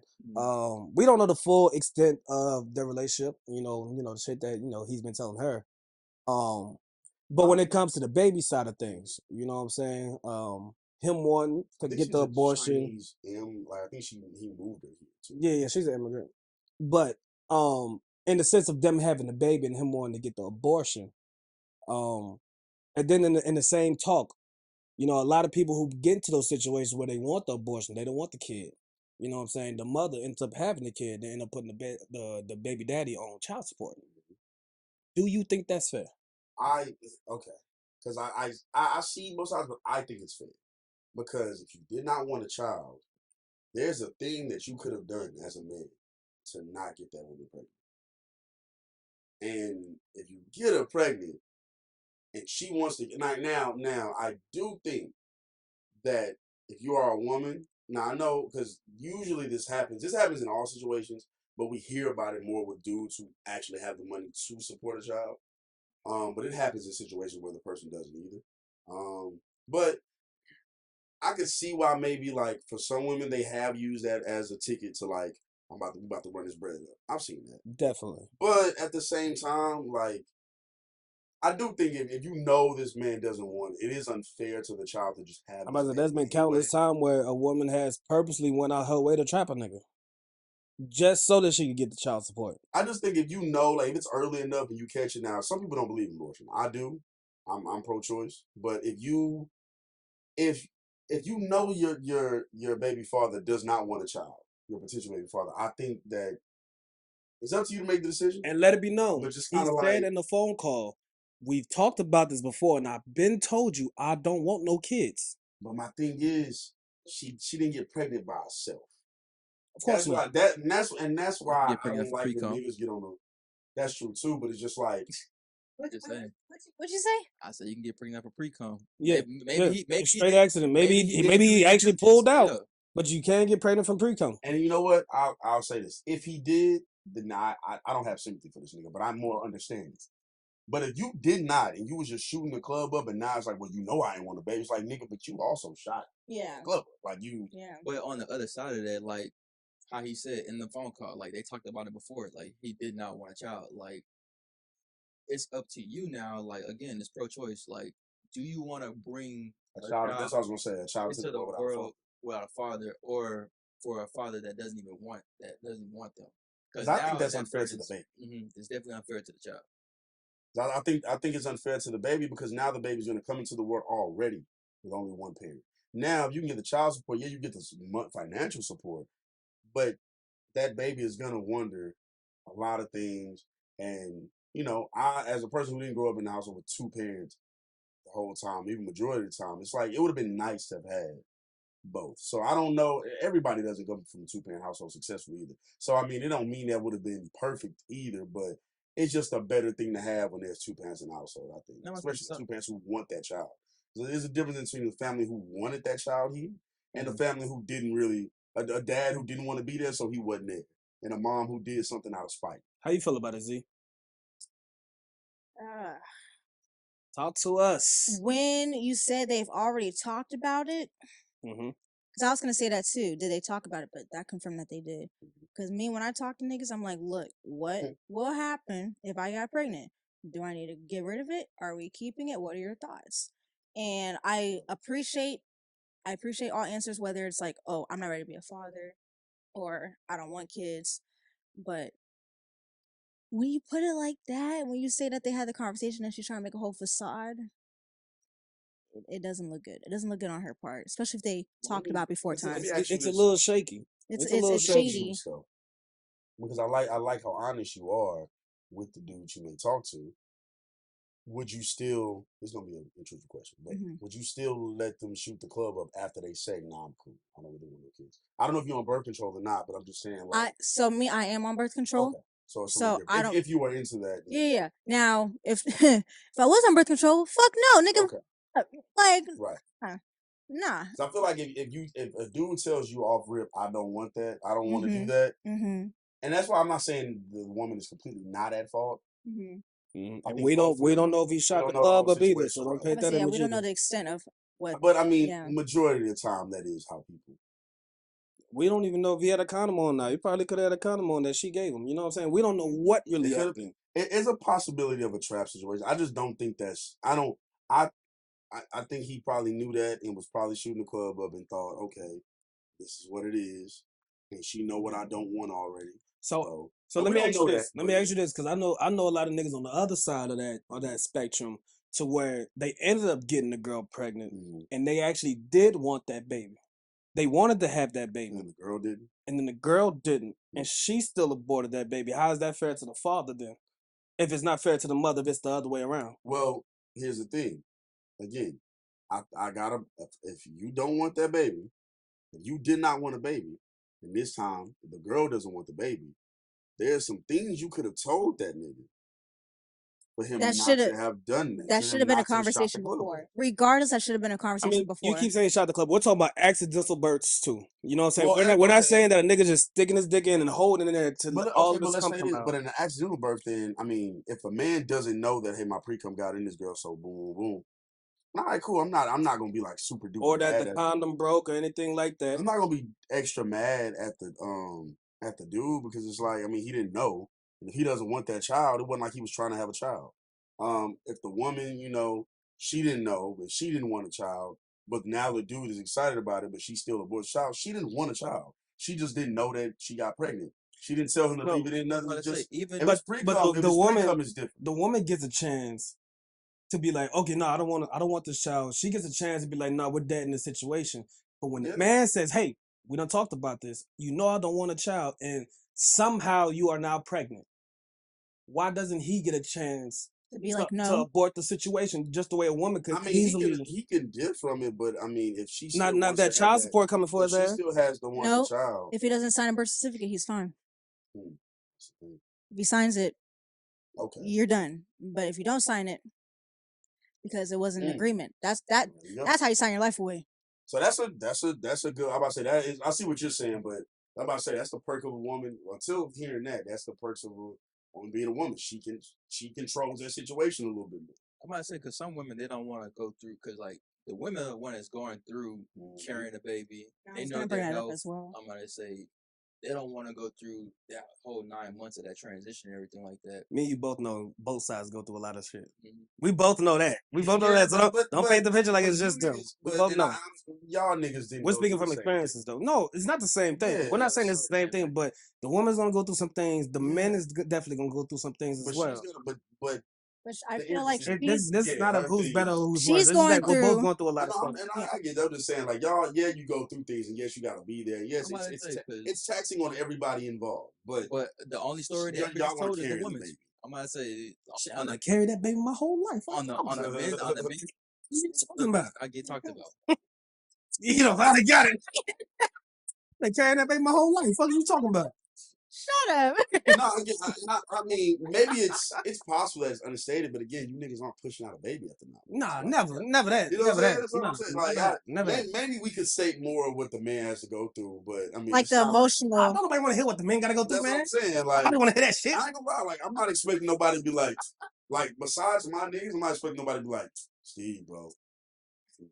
I'm not like whenever I end up having a baby with a like, I'm not expecting anybody to be like, yo, man. I don't need your I know sympathy. I know bitch. she's wobbling right now. It's hard for her to sit down, but ooh, how rough is it, dog?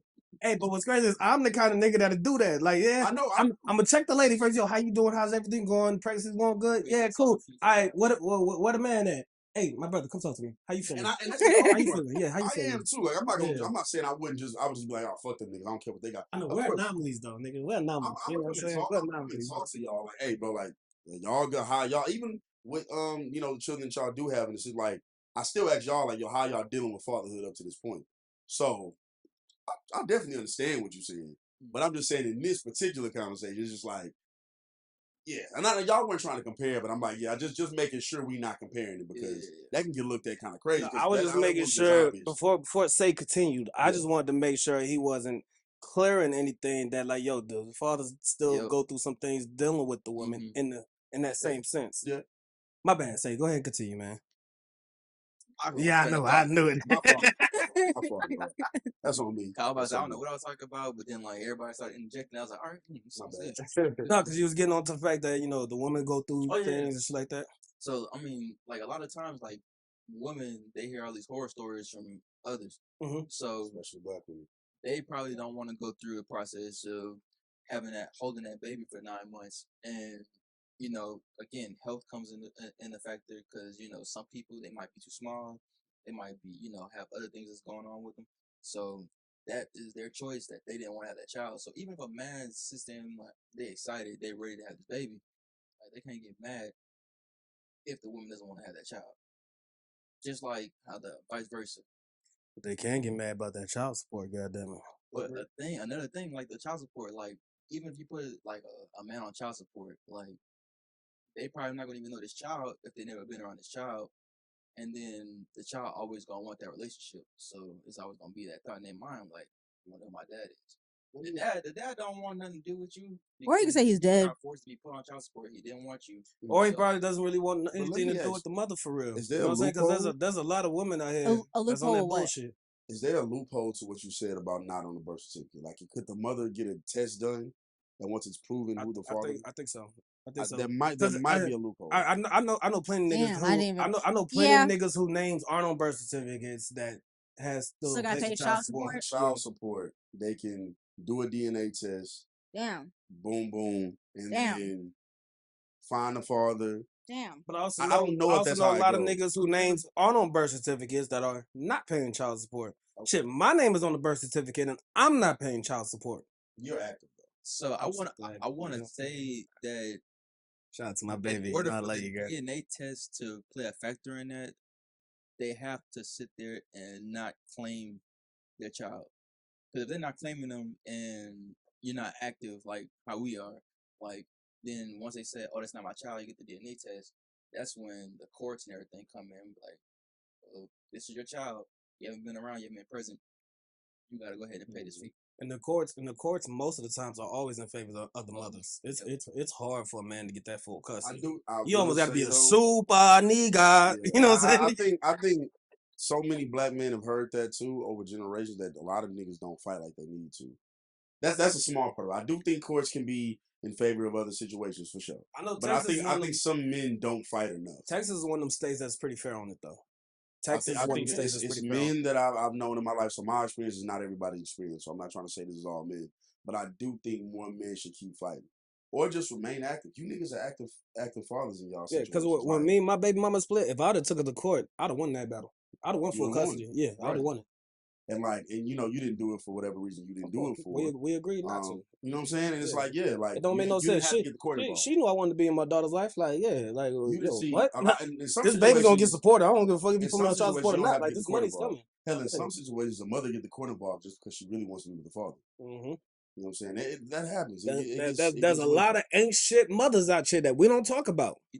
A lot of ain't shit mothers out here that drove the father away and then still try to blame the father. The main reason why I'm How about you be a better person? It's so many more. There's just so many more deadbeat fathers. It's a lot of good fathers. Let me not shit on. It's not a lot. Like every father's not deadbeat, but I think it's just so many dads out here who just either dropped the ball, wasn't there at all, or just dropped the ball. It's more dads on that side than the side that I'm preaching for. And there's a lot more of those, and it's given credit for. It's funny you say that because like one of my favorite movies is Daddy's Little Girls. Exactly. And I know a lot more niggas in that situation than the other situations. So my perspective, because all I do is take evidence from what I've went through and from what I've seen. So from my perspective, when I hear all about these deadbeat fathers, I don't believe in it as much as they say it's bad. But from his perspective, I understand why he thinks that way too. As I've gotten older, I've met more people like interested in that movie. Mm-hmm. But most of my life, it's been the opposite.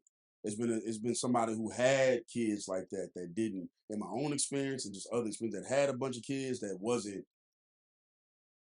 very active. Some were around, but they weren't like active or like not paying for anything or not doing anything, but just being That's why I never told him like, yo, the shit that you talking about, it's not really what's happening. It's like, nah, that's happening. Yep. But the other side isn't getting talked about enough. The other side is also not getting talked about enough. They're both happening at the same time. One side is being more, but again, one side is more often than others. Is a problem in general. So and hopefully have babies with people you want to be with. Yeah, that's the end. That's the end result. Like, cause with this whole situation, I mean, the dude he talked all that. It's funny they talk down on like sex workers. So for him to get a sex worker pregnant and now be in this situation, that's the fucking craziest part about it. And it's just like, dog, niggas ain't practicing what they preach. Have all that talk that they do, and you would think all these alpha male talk, all this the high value, man. You would think that these niggas would be in relationships that make sense. That where there's real love there, where they're trying to build a family structure, and that's not what these niggas are doing. Like Kevin Samuels, even though I do sometimes he went at men, and some of the things he said about women wasn't always wrong. But like you would think the way he talked, this was a married man who had been in a long-term relationship and understood the value of certain things, but this nigga died with a sex worker, I'm pretty sure. How often did you watch Kevin Samuels? Not a whole lot, but I've seen enough clips to know he wasn't just one way. Yeah. That's what I'm saying. Like he went at men too. Like I used to watch Kevin. He wasn't just some like asshole. I used to watch Kevin Samuels, and I'm not gonna lie. If you go back to like a lot of the old Kevin Samuels videos, like right before he got like really popping, it was just a show about how bad niggas were in the days of age. Yep. Like it was a lot of niggas calling in, and he'll tell them about himself. Yep. You know what I'm saying? Like that. Like there's this Why one. would anybody want to fuck with you? Yeah. When you don't have anything going on. And then you remember he asked that one nigga because that nigga ain't had nothing going on. And he asked him. He said, "Well, do you got a big dick?" Oh my. And he was like, "What?" He said, "Nigga, you heard me. Do you got a big dick?" And he was like, oh man, no. He was like, nah, nigga, you don't need to question that. You ain't got no money, you ain't got no job, you ain't got no car, and you ain't got a big dick. What makes you think bitches want to fuck with you? What makes you okay? That's the one thing about Kevin Samuels is he more than most of these other dudes. He will say, "Nigga, what the fuck do you have going on that makes you so worried?" Easily, And I do appreciate that because we needed more of that. Tate doesn't do that, but he has said He has that, said that, like, if you a man, you need to have a lot of more going on. He still, I won't give him that much credit though, but I'll give Kevin Samuels a little more credit. My main point with Kevin Samuels was you say all those things, but then again, you weren't like, I don't know why so much of this content people who are not in like good stable marriages and stuff like that. You would think that's who would be saying a lot more of this stuff, but it's a lot of dudes who aren't who are single and have nobody. Like, it's just surprising. Them not fresh and not fit. A lot of those guys that are in those kind of relationships that are going to be like really healthy and that really are doing their things, they're not going to have time to talk to these other niggas about what they should be doing. They're doing it. I just think I think those are the men that the youth need to be hearing from.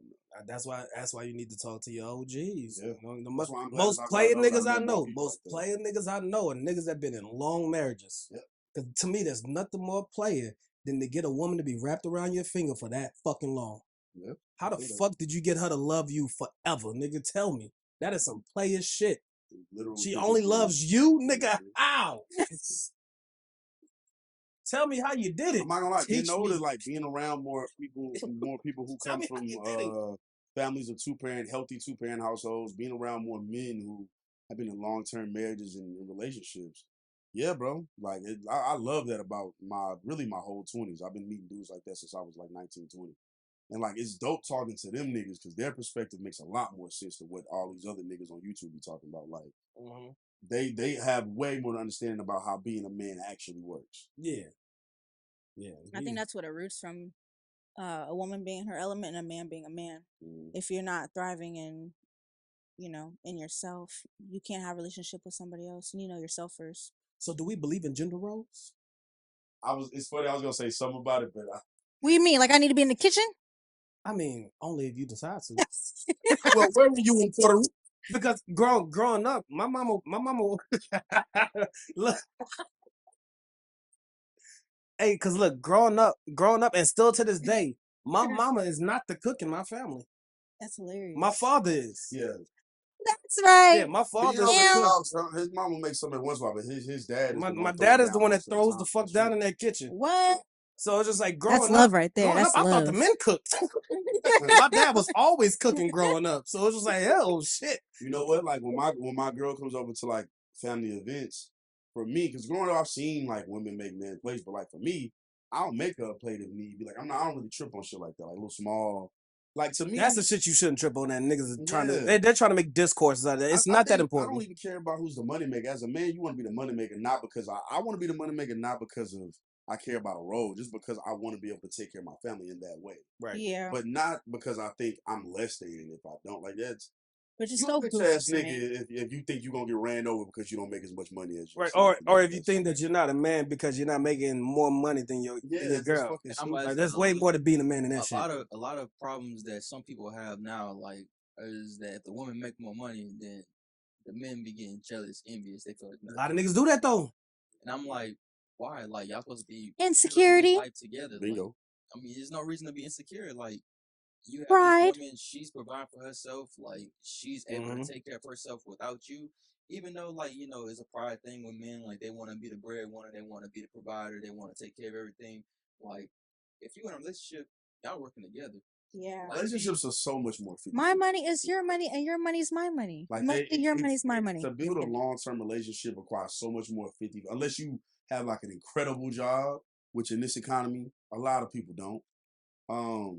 It requires so much more 50-50 working people. So like it's sometimes y'all really are scratching each other's back. It just depends on what you do. Sometimes somebody carry them away one year, the next year another person got to carry them away. Some years y'all are both at the same level. Like it's so much more 50-50, but people act like it has to be this way. The women should be cooking, cleaning, blah, blah, blah. That's not how regular and people you know how I love my sports analogies. You know what I'm saying? Marriage is supposed to be a team. You dig? And if I'm the quarterback, I can't sit there and be mad that my receiver's getting all the attention. Shit, I need somebody to catch this ball. Right. Yeah. Yep. I need somebody to catch this ball. So if they put out a list of the best players in the league, I'm not gonna be mad that my receivers ranked over me. I need somebody to catch this ball so that we can win games. I'm trying to win a Super Bowl. I don't give a fuck about these stats. Whatever I gotta do for the team, I'll do the dirty work if I got to. Low-key, It's the bigger picture. Speaking of sports, I ain't gonna hold you. Speaking of gender roles, right now women are dominating the men in terms of attention. At least on the collegiate level. Yeah. In terms of collegiate basketball, they going crazy. I don't watch collegiate basketball. You ain't watching none of the girls. Misogynist. You barely watch basketball. I'm about to say, They liked it. Look at that. This nigga hates women. okay. Thumbs up. Let me go ahead and say, I don't watch college basketball. I don't watch professional basketball. Yeah, you're not a Okay, basketball yeah, guy. you're not a I'm basketball not guy. a basketball guy, but I have seen a lot of stuff on Twitter. You had to recently with She's all the huge, man. WNBA. Mm-hmm. Caitlin Clark, Angel Reese. Yep. Shout out Caitlin Clark, Paige, man. I forget. I don't want to say her last one, so I'm just saying Paige Buckets. I said even on Instagram, I've been seeing stuff like women comparing themselves to like the height of college basketball, college women's basketball players. I mean, shit. This is another renaissance. This is not the first time they've been popping. Women's college basketball has been popping. It was popping I think it had a moment in the '80s, had some moments in the '90s. 2000s also had some moments, especially like the late 2000s, early 2010s. Right around Brittany Griner's era. Right. So now we're right. Skylar Diggins is the name I was trying to think of the other day. Yes. So we're right back around another era, but this time with social media is probably the biggest overall it's been, and they just broke their own record for viewership, which they set last year. What I hope is that these superstars that's in college women's basketball transfer that shit over to the WNBA. I hope so badly. Because my brother said some shit on the ride back from Louisiana. And he was like, man, when Caitlin Clark gets to the WNBA, ain't nobody gonna give a fuck about her. You know what? Man, it was so disappointing seeing. Well, Diana Taurasi kind of been a hater, but seeing her like kind of hating on Caitlin, like it's almost like when LeBron got to the league. Like a lot of people, like you had players like, I mean, yeah, he'll come and do okay, I guess. It's like y'all should want this motherfucker to come in and be great. It elevates everybody. Yeah. Mm-hmm. If Caitlin comes to that league and does what she could do, it brings up the money for everybody because she's bringing millions of it. If Angel Reese goes to that league and does what she could potentially do. Now, if they flame out, that's unfortunate. And while that does speak to the talent of your league, that doesn't progress your league anywhere. If she goes to the WNBA and she fails, that's bad for women's basketball. And it shouldn't be that much pressure, but this is the way. No, it's that pressure. This is the way sports has always worked. Yeah. Right now, they got that Magic Johnson, Larry Bird pressure right now. It's that time. Chamberlain and Bill Russell aren't good, then nothing happens. And if Magic and Bird come into the league when they was coming out of college, that league probably fails. That league does fail. It was on the way to fail. It's that time. It's that time. They finally got their Magic and Bird. Yep. It's that time. They got to come in. They got to step up. To also aid them if the Pistons don't become good. If a lot of the stuff that happened in the 80s basketball doesn't happen, the league fails. They're at that point right now. Shout out to South Carolina. You know what I'm saying? Dawn Staley, I love you. That's one of the coolest women walking the earth. Yeah, my God, she is fly as she's building a real legacy. She is fly. Every time I see her on the side, I'm like, God damn, what she got on? She might mess around and end up being the third greatest women's coach of all time. 3 championships in 7 years. She could fuck around and end up being second, but it's going to be tough to climb that to get to Gino and Pat Summitt. And we ain't going to touch on the men too much, you know what I'm saying? Pause, no diddy. But for the men basketball, shout out to UConn. You know what I'm saying? My dad and I'm from Connecticut. So I always root for y'all in the tournament. You know, shout out to UConn for being the first collegiate team to go back to back since Joakim Noah and them boys did it at Florida. So shout out to y'all. That back to back is good. Go ahead and go chase that third one. Do the 3-peat. I actually don't care. You know what I'm saying? Do the 3-peat. You know what I'm saying? I somewhat watched the game. It was a blowout. Like the college women's season was just way more entertaining. Way more entertaining, way more exciting, man. Shout out South Carolina, man. The men's game doesn't have a lot of stars right now. But yeah. The women's game had all the stars. Women had all the stars. Only bad thing is the WNBA season is in such a weird period because so many people still consider that a dead period, but that's the bulk of their season. I don't even know where their season starts, and I've been bigging them up this whole time. Their finals is usually in like September. That is a dead period. You know what I'm saying? It's just unfortunate. The draft is in April. The season starts somewhere between May, comes June, around July. that time. I think that season starts after the NBA finals, like right around. Shit, their draft is next week. Yeah. Or this week. The season starts somewhere around the NBA finals, I think. Then I only know. The only reason this is why it's fucked up is I'm a nigga who actually enjoys the women's game, but I'm not going to act like I'm just like I don't watch as much as the NBA. but I do enjoy it. Only reason I know for a fact the finals is in September is because. Oh wait, am I wrong? What year was that? 2022. I don't know if you're wrong, bro. You said it was so much. I'm right. I'm right because I thought it was maybe the shortened season. You know how the NBA had that one shortened season after the COVID year. I thought maybe that's what it was, but it wasn't. So 2022, I went on a cruise, and they were playing the final. Like the finals was actively going on while I was on that cruise, and that was mid-September. And they won. The title was won while I was still on the cruise by I think the Aces won that year. Shout out to Grambling State for making the tournament, man. Y'all did that shit. Y'all brought a lot of money to the school for making that shit. $2 million for making the tournament, and then another $2 million for being in the first round. You know what I'm saying? Because they made the pre-tournament before that to see who got into the tournament. They got $2 million for that. Then they got into the tournament, and then got $2 more million for being in the first round. So that's $4 million to Grambling State, man. Y'all boys did y'all thing. Y'all forever be legends there. What?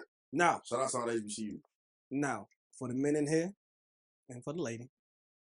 I got a question to propose. I don't know, man. It's all right, brother. I know. So look, man. Women, they have a very unique way of flirting. That's one way to put it. You know what I'm saying? So, when did you realize, or what has a woman done to you to let you know that she done shot her shot? I'm clueless to it. I ain't gonna lie to you. I'm always been clueless to it. There's been plenty of. Are you clueless on purpose, or are you just clueless because you don't know when it's happening?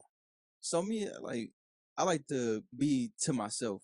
So like, I really don't pick up on cues, hints, anything like that.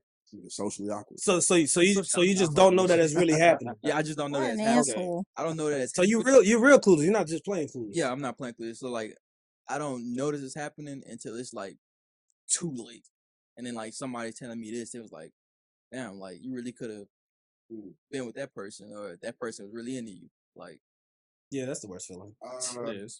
I would say, I won't say more times. I would say about half and half. There are times where I pick up on it, there are times I don't, because just like dudes and how they can be with women, girls have different styles. Yep. Mm-hmm. So I've dealt with more aggressive women that I was still trying to be like real subdued with, and they wanted me to be like to kind of match it, and I didn't know that, and I lost out on the opportunity to mess with them.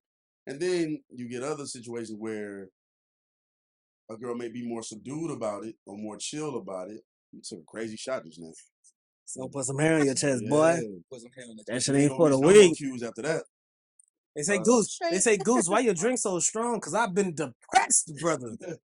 I think I've been depressed, my nigga. I felt that on a spiritual level. I think there's some times where I've gotten girls who are more chill, but they'll do something real slight. Maybe a certain level of eye contact, a certain level of interest. Something that's a little different than just this is a regular conversation. And then some girls just straight up be like, yo, you want to go out? Like, it just depends. I know, right? We listen, we all listen. But yeah, so it really just depends. I think for me, the way I've known is usually some subtle, like it's either a really aggressive woman who will tell you up front, or like some subtle, like when a girl is interested in you, there's a certain difference in questions, difference in length of conversation, difference in maybe even a slight difference in tone for some women, and like eye contact and stuff like that. And maybe some a little more like touchy, might touch your shoulder real quick. Something, I don't know. It can be. Bitch, get off me. What the hell? No, the fuck is you doing? Like for me, a lot of the times it's been like very, very, very gradual. Like it'll be somebody that I'll be hanging out with, and then like when we finally get down to, having a deep conversation or anything like that, that's when like everything just starts coming out. So like as far as like the hints or knowing anything like that, I don't know until like either somebody tells me it's too late, or like we just somehow get into that conversation, and then like they just be like upfront with it. So that's usually how it happens with me. Man, the thing about women, right? A lot of the times, you'll meet like a real friendly woman. You know what I'm saying? Somebody who could hold the conversation. Mm-hmm. And a lot of guys would think, oh, she must be flirt with me. Look how much she talks to me. It's like, nah, brother, she just knows how to talk. She holds a conversation. She's friendly. So with me and so many women in my life, it's just like, to me, the best game is to play oblivious until it's obvious. You know what I'm saying? Because eventually, she's gonna make it known. She's gonna make it known. Eventually, she's gonna make it known. Women never made it known, and then like when they did eventually make it known, like it was past it for either one of us. Mm-hmm. But like for the longest, I wouldn't know, and then all of a sudden, like girl would be like, "No, I really did want to mess with you at one point." It's like, why the hell did you? And like you said, sometimes some women are gonna be overly aggressive. Sometimes they're gonna come straight out. You know what I'm saying? Just tell you, yo, you look motherfucking good tonight. Blah blah blah blah. And it's like, whoa, baby, what's your name? Swallow.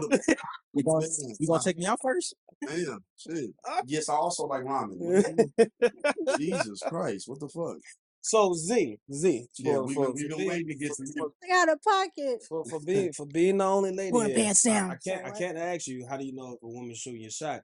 What I'm gonna ask you is, how do you shoot your shot? I have different plays. So if I'm texting, I hit the puzzle. I'd be like, "Can you solve this puzzle for me?" And they're like, "Yeah, sure." And I send them a little dirty way to shoot your shot. Fuck up. It's cute and niggas like it. You want to play? You want to play a game? Niggas like this shit. You want to play a game? What's your favorite scary movie? My bad, Z. Go ahead. But the puzzle will be empty parentheses and like the dashes for the phone number. Oh, that's fine. That's the puzzle. My friend taught me that. Shout out to Benny. That's a smooth way to break Yo, what kind of ice. fucking math equation is this? What the fuck? Go ahead. Is this algebra? Go ahead and 3, repeat that. 4 plus. The puzzle, I'll be like, "Can you solve this puzzle for me?" And they'll be like, "Sure." And then I'll send them like the parentheses, like the phone number, and then the dash, and they'll put their phone number. Like PEMDAS. PEMDAS. I don't want to solve no puzzle. Addition, so they go together though, right? I think left to right. So nah, I can't solve it, love. I don't know what's going on. I don't like this game. I think you're gonna fail this semester. after you get the nigga to Puerto Rico, how do you then shoot the shot? After you go to Puerto Rico, get him drunk. So, what's some of the other ways? Because you say you had multiple ways. That was a smooth. I'm fucking with you. The parentheses when the it's a smooth. I'm gonna let you know right now. If a nigga did that shit, it'd be corny as hell. Some girls might like corny shit though. Hey, baby, solve this puzzle for me. You know, you look smart. Get your lame nerd ass out of here. Like, damn, baby, I'm a good guy. What the fuck? Good guy. So annoying. Nah, other ways I let a guy know that I like him, I might be like, "You know what? You're very attractive," or "I like your personality." I'll say something in the cover like that. Sometimes it's a look. "Why are you laughing?" See, you know what, nigga? What is that dick at, nigga? Whip it out. Type shit. No, I'm fucking with you. But no, yeah, I'm not too aggressive. Or sometimes I'll be like, I'll be straight up sometimes too. Have y'all ever had a girl tell you to pull your dick out? Like randomly, like straight up? Yeah. I've done it. But I'll do it jokingly though. No, do it jokingly. Now, I will pull your pants down right now, nigga. It's like in a drunken environment. Yeah, because jokes is jokes. Yeah. Like I'll be not even leading to sex. Like y'all are out in public and she's like, yo, pull the shit out. Not even pull out, but I've had girls want to like see it. Yeah. You just grab your shit, just like. Oh, the grab happens. You know what I'm saying? I've been sexually assaulted too, my brother. You want to talk about it? Are you serious? Some shit that we don't talk about enough. Oh my god! God! I can ever do that. Look! All three. I got a story. Being sexually I got a story. And say, funny, but damn. Say, remember this moment. I got a story. Bleep out everything that could allude to who the fuck I'm talking to. I got you. All right. I got a story. And this is the part you need to bleep. I got a story. We're going to edit this. Matter of fact, we're going to just delete this part out. We'll delete this part out. God damn, that's a lot. We'll delete this part out. She's going to definitely tune into the pod. We'll delete this part out. Oh my God, you're right. Mm-hmm. Man, we've been, similar person. I've been sexually, and not even just that person, just like, just grabbing on, or just like, it's actually mad wild. Completely sexualized, like immediately, like just, oh, you so strong, and being like, yo, this nigga weak as hell. You know what I'm saying? Like, probably what it is, man. I ain't tripping, but like, just man, it's weird, man. But again, I will say, not to give them any benefit of the doubt, because it is different as a man. Like, I never felt like my life was in danger or nothing. Yeah, no. And it's usually in more of a drunken environment. Like, has it happened to me sober? Yeah, but mostly when like at a bar. At a bar, yeah. You out and about, drinking, having a good time. And that don't make it right, but that is, man. Z, I'm pretty sure you know that a lot of men go through that, but everybody here probably has a story like that. Like, You said it's only in drunk situations. no, it's happened to me sober too. That's wild. I'm sorry. I'm just not that bold. If you was my man and he's in the corner or whatever, I might Well, do that. yeah. But like, not no Randall. Like, come on. Because all I think about is like a man grabbing me. Like, I'm gonna deck your shit every time. Mm-hmm. She hit I'm gonna hard. get you. She does hit hard. I'm gonna deck your shit. And see, I can't say that because then people gonna be like, oh, he hit woman. It's like, y'all don't know what she did to me. And You they're like, can no, push. nigga, we don't care. And You it's like, can't hit, but you can push. You can push a woman off for sure. dog, I Shoot. had a girl one time, man, and this isn't a sexual assault thing, you know what I'm saying? But I had a girl one time, bro. It was freezing fucking cold outside, bro. It had to be like 14 degrees. One of the cold, really cold nights. Keep me warm. Really cold nights, bro. We outside and I'm by my car.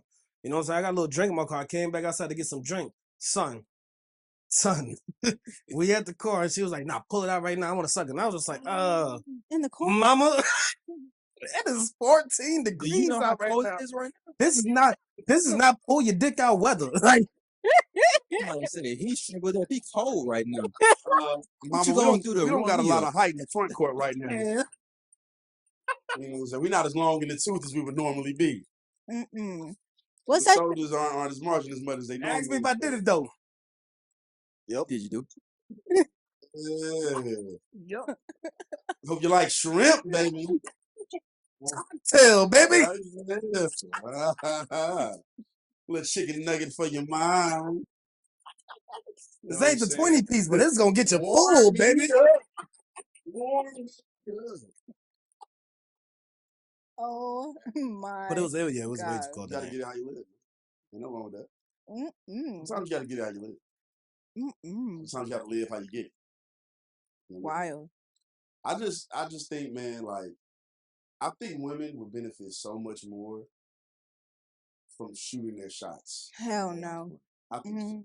Men are I easy. think men are easy. Men are as easy. hell, We're easy. which is why y'all would We're still eventually easy. get a man anyway.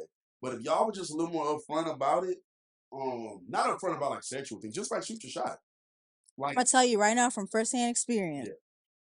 Granted, I'm corny. I'm a little nerdy. It is what it is. I can admit Hey, it. we wasn't gonna little. say it. You know, no. a little. You can all suck my left toe. A man, little. we're playing. We're playing. We love you, Z. Don't I'm say still that. sexy though. I'm We pretty still nerdy, but I'm love you. A sexy. little nerd. Get it sexy. Shit, I can No, say talk your shit, Get but it just a little nerdy. sexy. It's a little nerdy. Nothing wrong to be a nerd. I mean, you just said you said Damn. corny, but just a little nerd. Z. Can you solve this puzzle? I ain't telling y'all shit You ever. said the nigga Yeah. PEMDAS equations. Get it sexy. Nigga, what do you know about Pythagorean theorem? See, right? I know I so fucked it up. I can't solve the puzzle. I'm nervous. You know, from firsthand experiences, I have shot my shot at many guys, and sometimes wasn't successful. But you know what? I took it like a G. But other instances where I shot my shot, I shot my shot at little boys. Okay, clear that up. Yeah, I don't even know how to respond to what you just Clear said. that up, please. Sorry. God. Men with Immature little men. boy, yeah, immature men. Thank Okay, you. cool. Thank you. Cool, Thank you. cool. Man, I'm about to say we ain't even Be famous yet. We about to get so for real. I'm canceled. about to say, God Be damn. so for real. Men who have a Hey, little boy, Look. We knew what you meant. We just had to clear it up. You have to clear Clear it up. At first, I Clear it up know for the- she's not like that, but I was just like, wait, what the hell? Where did this go? I heard it and I was just like, oh no, she needs to What I- clear what that I- up. you know what I was I like, thought nah, she she meant? gotta clear that up. But I thought she meant it was like, We knew what she meant. but I thought she meant it was like, you shoot, every time you shoot a shot, it ran to be some like 19-year-old nigga or something. Like, that's what I thought. Nah. Give me a little ass, like, Nah, it'll be people around my age, maybe like 2 years younger than me, but not immature. They'll be immature. They wouldn't be up to par. They wasn't a man. I've been shooting my shot at a lot of men who have little boy mindsets. What Or very constitutes little boy mindset for you? Doesn't What take care of constitutes immaturity? That's what I was gonna ask. immaturity. They're not emotionally available. They might not know how to handle business.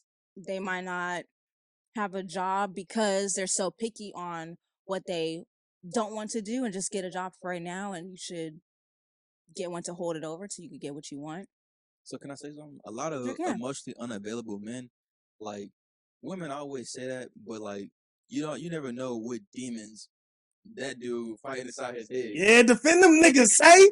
Defend them niggas, say. A lot of times, like people be going through stuff, and like a relationship might not work for them then and now. So like for, I mean, even though you see them as I know.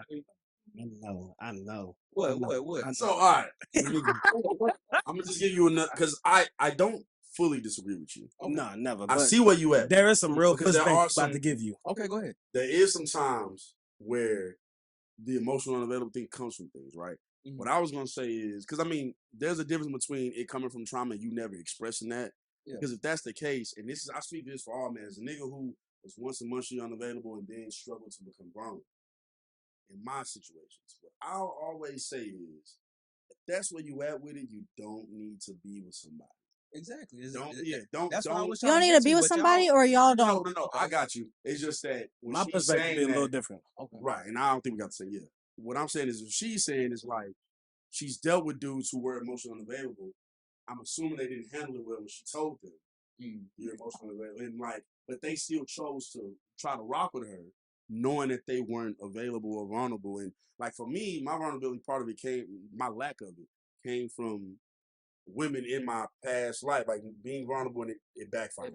And a lot of men have that story. Mhm. But still, you can't choose to be with somebody and try to talk to somebody and date them. And you know You're not even trying to be vulnerable, because eventually it's gonna fuck up. Mhm. That was so I ain't know where you was going. So my fault. Like you right, I ain't know where you was going with that. So my pushback is gonna be more on like a general level.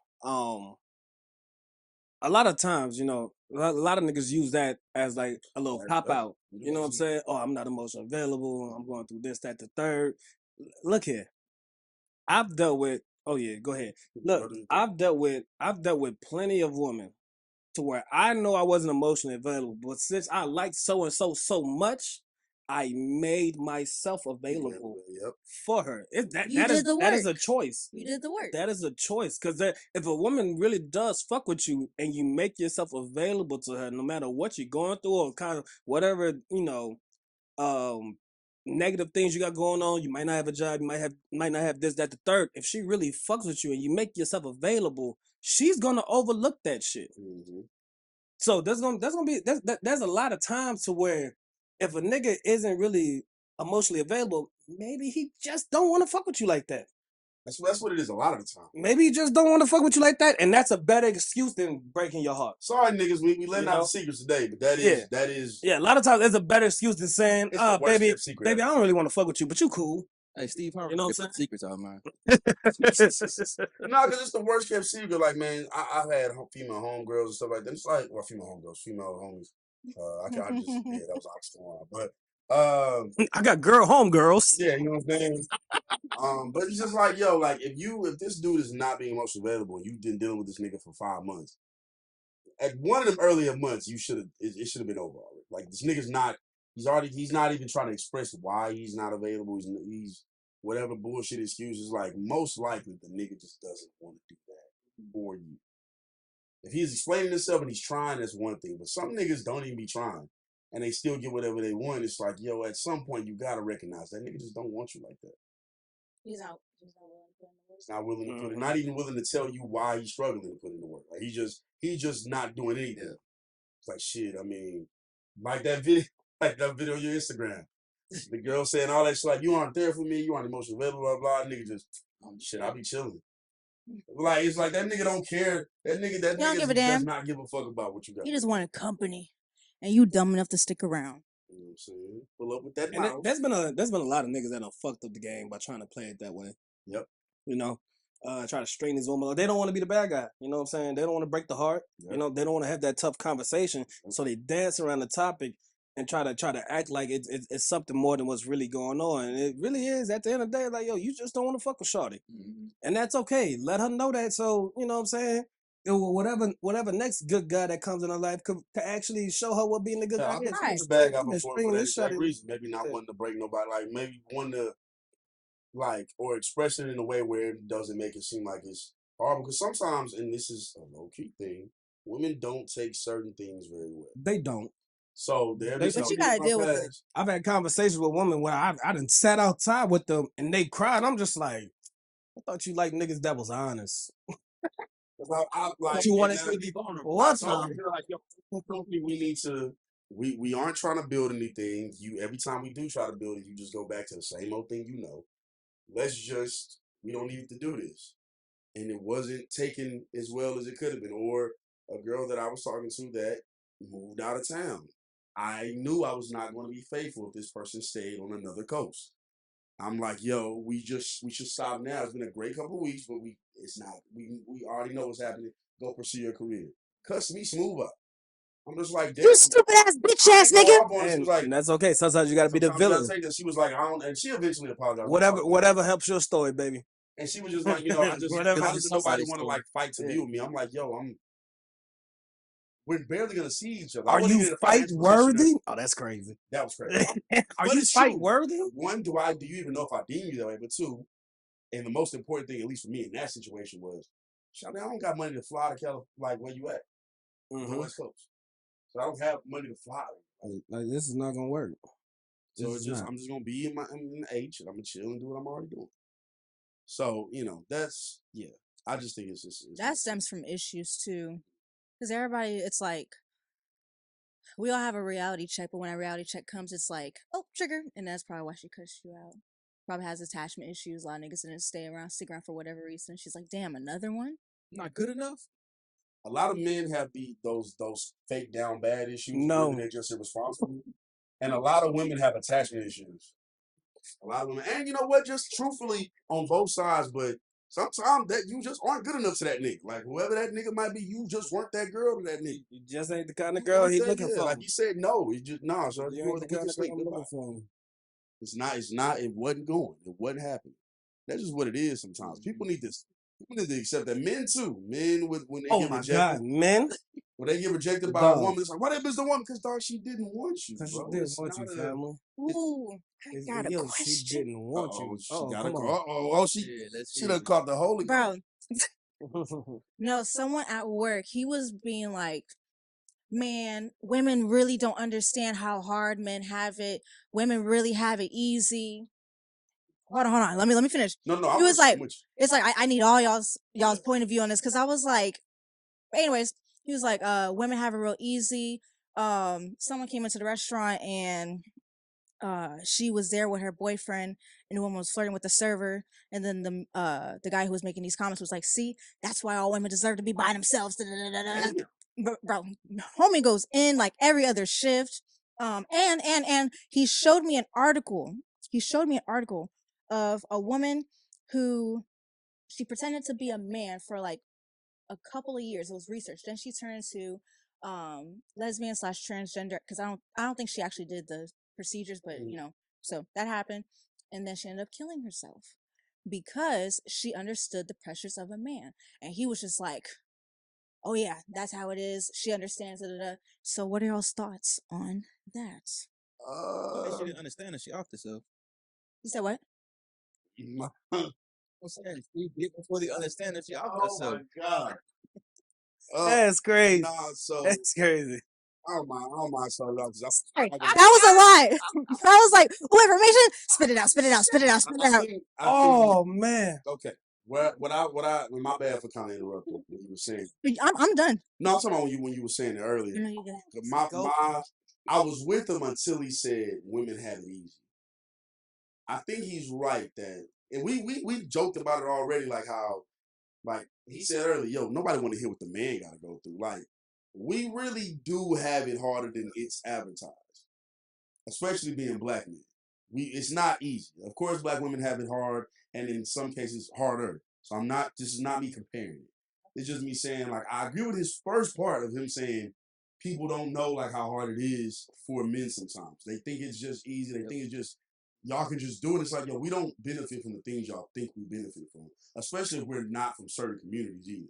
Like we're already black. Then if you grew up, depending on where you grew up, it's even more things against you. So in that sense, yes. But when he started saying like women have it easy and then women this, that, and the other, he was wrong with that shit. Now for that study, 'cause I'm hearing about that study, I've never read up on it in depth. I do think that it was a girl who transitioned to a man. Mm-hmm. and probably just seeing how hard it was. Now, unfortunately, RP to that person. I do think that it can be extremely hard once you realize what you got to deal with as a man. I do not want to seem insensitive, but like, why choose that if you? I guess she didn't. It was for research purposes. Oh, it was only for research. It was for research, and then this person not want to be a man. I don't know if she did or didn't, but I know she was passionate about the research, and then the research turned into a book, and then she sold a lot of books, and then it turned. She didn't do the surgery. She didn't do the actual surgery. So she still had this. Still had this. Just clothes, cut her hair. What I think. Sensitive, man. She did not need to cop out yet, though. That sounds fucked up. That sounds really bad. But I mean, she could have said what I said. She could have just went. And you know what's crazy? I agree with you. She could have just went back. Because man, look, bro. Nah, I think, but if being a man is hard enough to where that's why male suicide rates are what they are, though. Yeah, it is. I do disagree with you. I'm not saying being a man isn't hard. Being a man isn't complicated. I'm not saying that being a man comes with some of social disbenefactors. I'm not saying that it doesn't come with all of that. What I am gonna say is that I know plenty of niggas who do not have a problem with getting women at all. I know plenty of niggas who done maintained, who done kept their head afloat, and who done took situations and acted like a man. Yes, nobody said this shit was easy. Nobody said it. If you could show me anywhere at one point in time where any man said that this life shit is easy, I'll take it back. Nobody has ever said this shit was easy. But some people, depending on that situation, it's more overwhelming for them, and they do what they gotta do. And that's okay. Yeah, and that's okay. Yeah. On what you just said. Nah, that was what. Nah, that didn't just you was talking when that didn't just pop up when I started talking. That didn't just pop up then. But yeah, man.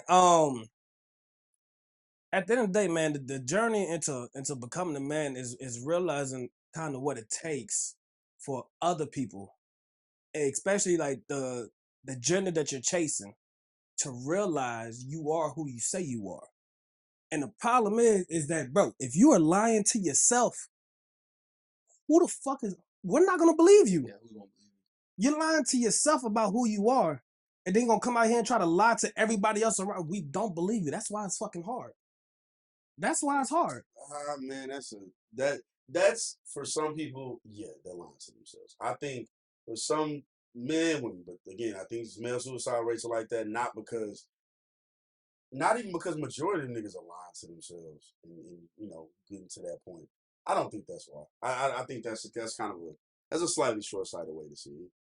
Definitely short-sighted. I'm gonna be insensitive about this subject. Definitely short-sighted. Everybody living their truth. Yeah, but their truth might not be truthful. Mm-hmm. But their truth might not be truthful. I don't think that's why the suicide rate is so high for men. I think things are more complicated than just them not living in their truth. That's what I'm saying. Like some people could be living fully in their truth, and the truth of their life is very fucked up, and their only way out is to get out. Then change it. Then change it. No, that's not the only way out. Then change it. That's how they feel. I'm not saying that's what it's usually never the only option, but it is an option. That's all I'm saying. That it is an option, and some people. What I'm about to say is about to sound super insensitive. because yes, that may be the way, and that probably is the way that a lot of those people feel. But a lot of times your feelings could be wrong. It wasn't to them. And that's fine.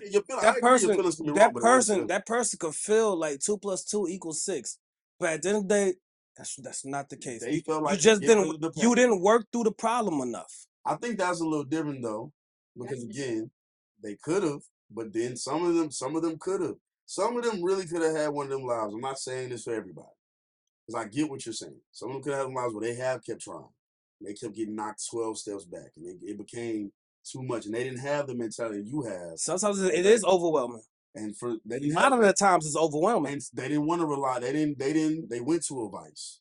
They went to drinking. They went to drugs, or they went. Yeah, I know. You pick up that bottle, right? Because now all out. Because you joking, but also, I mean, drinking can come from. That's exactly why I said it came from. And that was your vice of choice. You did. And some people, it kills them slow. Some people, they go right. They say, you know what, I'm tired of this. Some people just tired. They're tired and they go. Now, I'm not saying that's the only option. I think for most people, it is not the only option. I agree with you on that. And there are other options that they could have explored. And just because you keep getting knocked back, don't mean you will always get knocked back. Mm-hmm. I think you should always try as much as you can. But for Right. some people, in some situations, I'm not even talking about like super special cases, just it's overbearing and they can't do it. And they did what they felt they had to do. Even if that feeling was wrong to their family or to whoever's around them or whatever, that's what they felt they had to do. So I get it, you niggas is macho men, you know what I'm saying? Nah, we ain't macho man. Nah, we ain't macho man. Don't do that. Don't do that. I couldn't think of the name, but that Johnny McClurkin song where he said, "We fall down, But we get up. Yeah, We get up. I'm about to say that's that mentality people need to have, man. I don't think It takes strength to get up, man. I don't think it should get to that point to where like how you just need to change it. Like you don't need to get to You just need to change. Sometimes you got to work extra hard. There's some slaves who seen no way out and jumped off that boat. That was their way to do it. There was some who said, wait till we get to the land, I'm going to lead that way. And they still didn't make it, but they tried. Or however you try to escape whatever is happening to you, just how you try to do it. I'm not trying to excuse it. I think there's other options. I'm just saying that I have a little more sympathy towards it. Yeah, the only thing I felt about the person you brought up is if she still had, all she had to do was just go back to that life. Just take off your clothes. Yeah, put your regular clothes back on. Like that was all I'm saying. Like if the research now, she got the surgery and transition, and that's how she goes. Okay, that's completely different thing. But if you still had everything, there's another person that did that actually did get the surgery and then realized that it was way much harder to be a man than it was to be a woman, and then he offed himself. And see, in that situation, they went pretty far. They got the surgery and everything like that, so it's a little different. And that for them, I don't know how the reverse process works. I don't know none of that. You know what I mean? The reverse process is more painful than putting it on, and it's emotionally taxing because not only are you changing, your chest and your hoo-ha, your hormones. Yep. Them hormones go back them hormones are crazy. Yep. It do something different if you wasn't born with it. And some of these people really just ain't shit, man. They really just like they're really just bad people. They're bad people to be around. They're inconsiderate of others. Yep. You know what I'm saying? Everything's about them, and that's not the way life is. For life. That's not the way life is. That really could have just stopped being lazy. Stop being lazy. Stop being an asshole. Stop being so goddamn judgmental. It's a lot of qualities that some of these people carry. I get what y'all are saying. I'm just saying there are also situations where it ain't everybody was just an inconsiderate, lazy asshole. Oh no, that's all I'm. Yeah, and I'm not even saying that y'all saying it, but I'm just trying to give y'all the other side. Like, hold on, man, it ain't just these dickheads that did something. Like it's also people who really are trying and they're tired. You know what I'm saying? Or they're struggling with whatever they're struggling with in their life.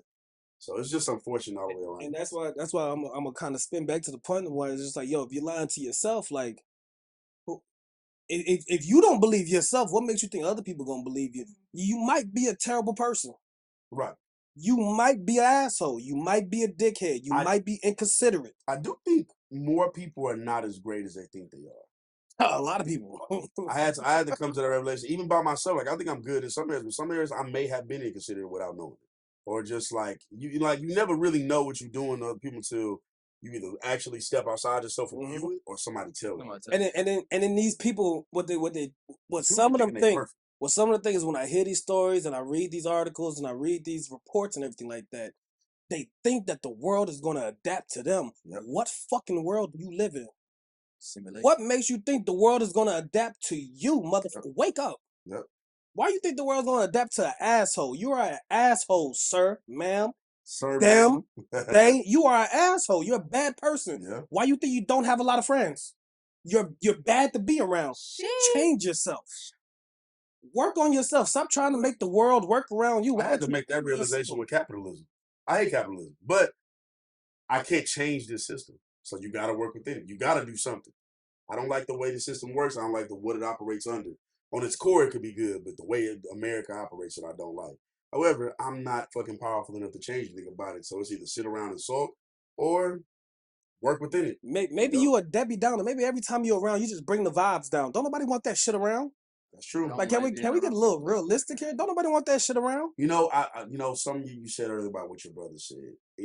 I think with mental illness, I think we glorify like always kind of being upfront about it, and we've not demonized, but we've lessened the value in putting on a strong face and trying to push through it. Mm-hmm.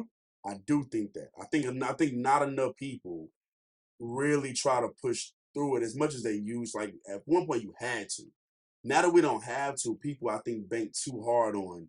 I'm gonna let everybody know my feelings about everything. Oh, I'm just being me. I'm just being me. Like, yeah, nah, but sometimes sir, you you're gotta an put on a asshole. better face, right? Well, sir, you're an asshole. Yeah, you're being Yeah, yourself. you actually are bringing down the vibe every time you're around. Yeah. You need to push through. Like you're gonna have to in order to be around people in civilization. Otherwise, stay to yourself. You want people to like you. You want people to be your friends. Change. Yeah. Change. If you've been how you've been for as long as you've been, and you don't have friends, and you don't have people that fuck with you, change. Yep. The world is not going to change to fit your perspective. No. It's not going to happen. Nor should it. Nor Some should it. situations it shouldn't. Nor It really shouldn't. In most situations, it shouldn't. We ain't gonna play into your little fantasy or nothing like that, man. You either got to change or you got to get tough. One or the other. I think again, like I said, I think we de-emphasize getting tough. I know people don't want it. Like people kind of stop trying to tell boys and just go through it, stop crying. But like sometimes I think I'm still on that. I'm a little bit still on now. I do think that. more men should let out their emotions than they used to. Be vulnerable. It's okay. It's safe. But at the same time, I don't think vulnerability has ever worked out for a man. But there's a lot of times where it has not. It's There's a lot of times where it hasn't worked out. Ever worked out for a Including man. for myself. There's a lot of times where it has not worked out. I think it's always backfired. I don't think it's ever. It almost Stop always being a bitch. Yeah, I don't think it almost always does backfire, unfortunately. But Will Smith was vulnerable. Goose, please. Goose, please. I don't know. That's a We ain't gonna. slow. How about that one, partner? I don't know about that one, partner. Will Smith. I don't know if vulnerability is what got him in that situation. I think that was that Baltimore woman. That nigga was. He felt like he was being. Rock. We see how them Baltimore women get. I'm not gonna say vulnerability never works out for a man, but it usually don't. I think it turns into this thing where people. Because even me, like even times when maybe I'm trying to be vulnerable now, Don't nobody want to feel do like a crybaby. You feel like a crybaby sometimes. Like even like I'm working on being more vulnerable. In that, I still be like, man, I gotta shut the fuck up. Like I feel like I'm getting so like I feel softer now than I did 5 years ago when I just soldiered through a lot of shit. Now, honesty is different than vulnerability. I think more men should be honest. I agree with that too. But vulnerable? Please, nigga, if we're playing a sport and you show me one of your vulnerabilities, I am going to abuse you. Well, we're not talking about that. But the sports are different. I am going to abuse you, man. I'm going to abuse you, bro. If you on a football field, a nigga say, "Hey, bro, please don't tap me on my left shoulder." Let me find out you got a weak spot. Let me find out you got a weak spot. Abuse you. If y'all on the line, hey, bro, could you please just not go for my leg right now? It really hurts. Yo, I'm really not a good player when you go to your left. I'm going to go to my left every time. What are you talking about? Yo, every time you shoot that jab, man, I'm not really a fan of it. I don't really know how to block it. I wish you would stop doing that, please. See, I'm just trying to be vulnerable with you. Like, and being vulnerable like that, instead of just trying to work on that, right? They're going to want the other person to That ain't what I'm talking about. Nah, work on it. Yeah, get better.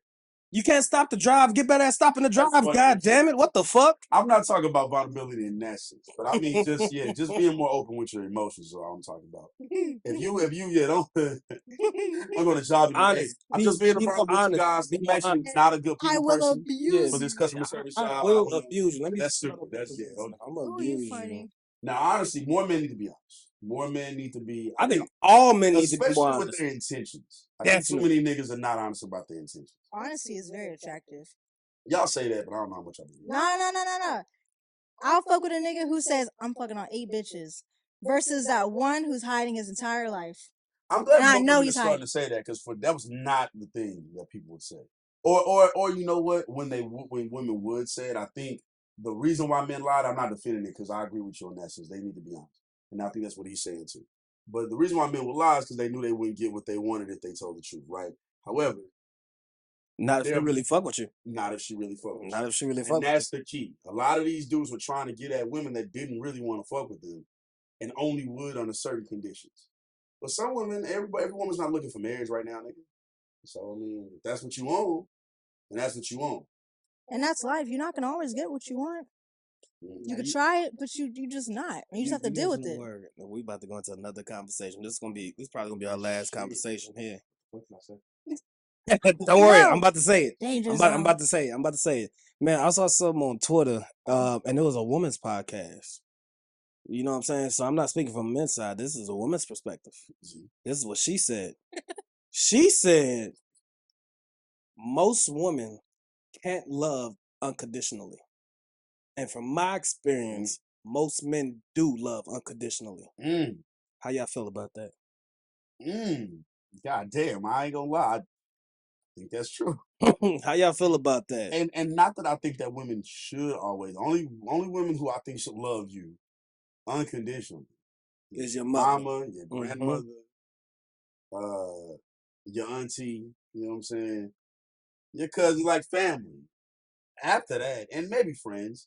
I think friends should love each other unconditionally. But like, your girlfriend can love you. Your girlfriend and your wife can love you unconditionally.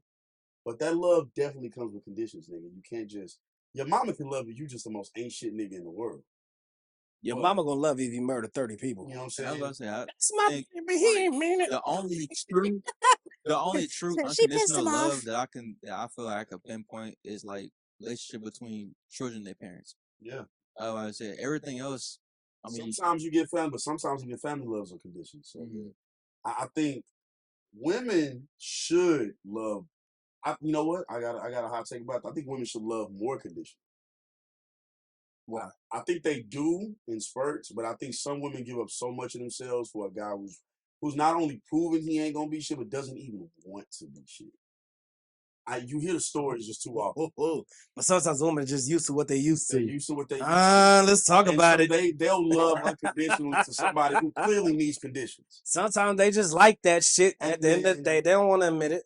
I think men, on average, I think we do love the women we're with unconditionally because usually we're not expecting really much out of. I'm not gonna speak for us, but just in general, I think most men aren't expecting much out of their woman besides pussy, good head on the shoulder, and some sex, and some sex. Might not even good head on the shoulder. Yeah, mainly sex, mainly and that's unfortunate. But we'll fuck with a dumb girl that got some good pussy. We'll do that. Most of us grew up thinking we'll make it work. Goddamn it, anyway. Niggas will make it work, huh? So niggas just like shit. I gotta be the head of the household anyway. God. Most niggas grow up feeling that way, whether that ends up happening or not. That's how they feel, right? Then it's just like, okay, well, I gotta make the money anyway. Cool, gotta at least hold myself down. I just need something. I just need a woman to fulfill these needs. That's a fucked up way I think to look at people in general, but that is how some men are, or a lot of men. I want to say some. We are, but some men are. Big Z, how you feel about this? This was a. How you feel about this, Big Z? I'm not gonna lie. I feel like I'm in a hot seat right now. Do you think you're gonna be in the hot seat a lot? Do you think that you think in non-family or friend settings that women love conditionally and men love unconditionally? Yes, I'm going to say yes. And the only reason why I'm going to say yes is because I've recently loved on somebody unconditionally and I was just blind to stupid shit. And now, talking to a guy, and he does a lot for me. It's not like, woo, it's not like crazy stuff, but like just a simple stuff. Opening up my door, paying for my gas, having dinner ready afterwards, like shit like that. It's real simple shit. Just simple stuff, but it is conditional. Bare necessity. My bad. Bare necessity, the simple bare necessities. You know what I'm saying? Well, God, that's all it takes. The bare minimum. Like, that's what it is. He's literally doing the bare minimum. Y'all are so annoying, especially you. I ain't do nothing. You feel me? Oh my god. And they got everything else. My name. But I open up. You know what I'm saying? Sometimes you just open that door. You ain't gonna never touch another door handle in your life, baby. Messing with a nigga like me. As soon as she walks to the door. Smack her hand when she reach for it. Hey, get that out of there. What you doing? What you mean? You ain't never been with a real gentleman before? Don't even think a thought by yourself. I got. I mean, just to go to that, because I think stuff like that is why I think more women should love. I see, man, because I just growing up in the family of women I grew up with, I know what they would say to what you just said. What they would said say? on that podcast. They would say they think that women should love more conditionally, which is why I think I said it. Because growing up around them and hearing their stories, I think that more women should love conditionally. I think there's a lot that do, but I think more women should because it would save y'all a lot of problems. It saves so much. Because once you love at least unconditional, it's what we hear because the way we hear the stories, y'all deal with like however many bad niggas until y'all finally run into one gentle nigga that just finally opens the door and has dinner ready and does simple shit, the simple bare necessities. And then those kind of niggas end up messing with a girl thinking that they done got it. And fucked around and broke his heart. Because some women are used to what they're fucking used to. Yeah. There's been a lot of good guys I know who has been the first good guy a woman's ever dealt with. It's the worst thing you can do. And she walks over that nigga like a fucking doormat. Sometimes you don't even get walked over. Sometimes that happens for the show. Sometimes you just end up in these situations where being that first good guy is not that I'm perfect, I'm not. But just being like the first guy who would do the simple bare necessities will have you getting looked at a certain way. Yeah, I'm about to get you that look like. Yeah, like it's like, or there'll be confrontations over really simple things, but it shouldn't be that. Mm-hmm. And it's a that thing about being a girl's first good nigga is man. I think a lot of women give their unconditional love to the wrong niggas. So I agree with you with women should love more conditionally. But my only takeaway from it is that a lot of women that I've known and a lot of women that, I've had conversations with when they done told me their past relationships and their past history and shit like that and all the shit they put up with. And it's just like, yo, you wasn't loving unconditionally. You was just stupid. How you not you know what I'm saying? Like their emotions take too far to affect the word. Like I said, I was loving so much unconditionally. Getting stupid. Hey, Vaughn, you can getting burnt. Okay. Getting burnt. No, you good. Getting burnt over and over again. But once I woke up, baby, did I wake up? I woke up. That's all that matters. They was burning you over and over. Oh, and I was gonna say that again. I'll say that too. Like for men, it was a juicy one. Anyways, men are logical and women are emotional. I feel like if women are more conditional, that's where we're able to add a little bit more logic because we're able to see, okay, respectfully, what can the man do for me? What does he bring to the whole picture? But then as men, y'all need to show love unconditionally because it's like, okay, do you really love this girl?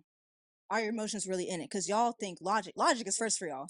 Yeah, I was about to say everybody has both. I think men lead with logic first, and women lead with emotion first, and then somewhere in the middle, some men will end up becoming more emotional depending on where their feelings lie. Yeah. Some women will become more logical and think that they're being like a man, when in reality they're just being more logical.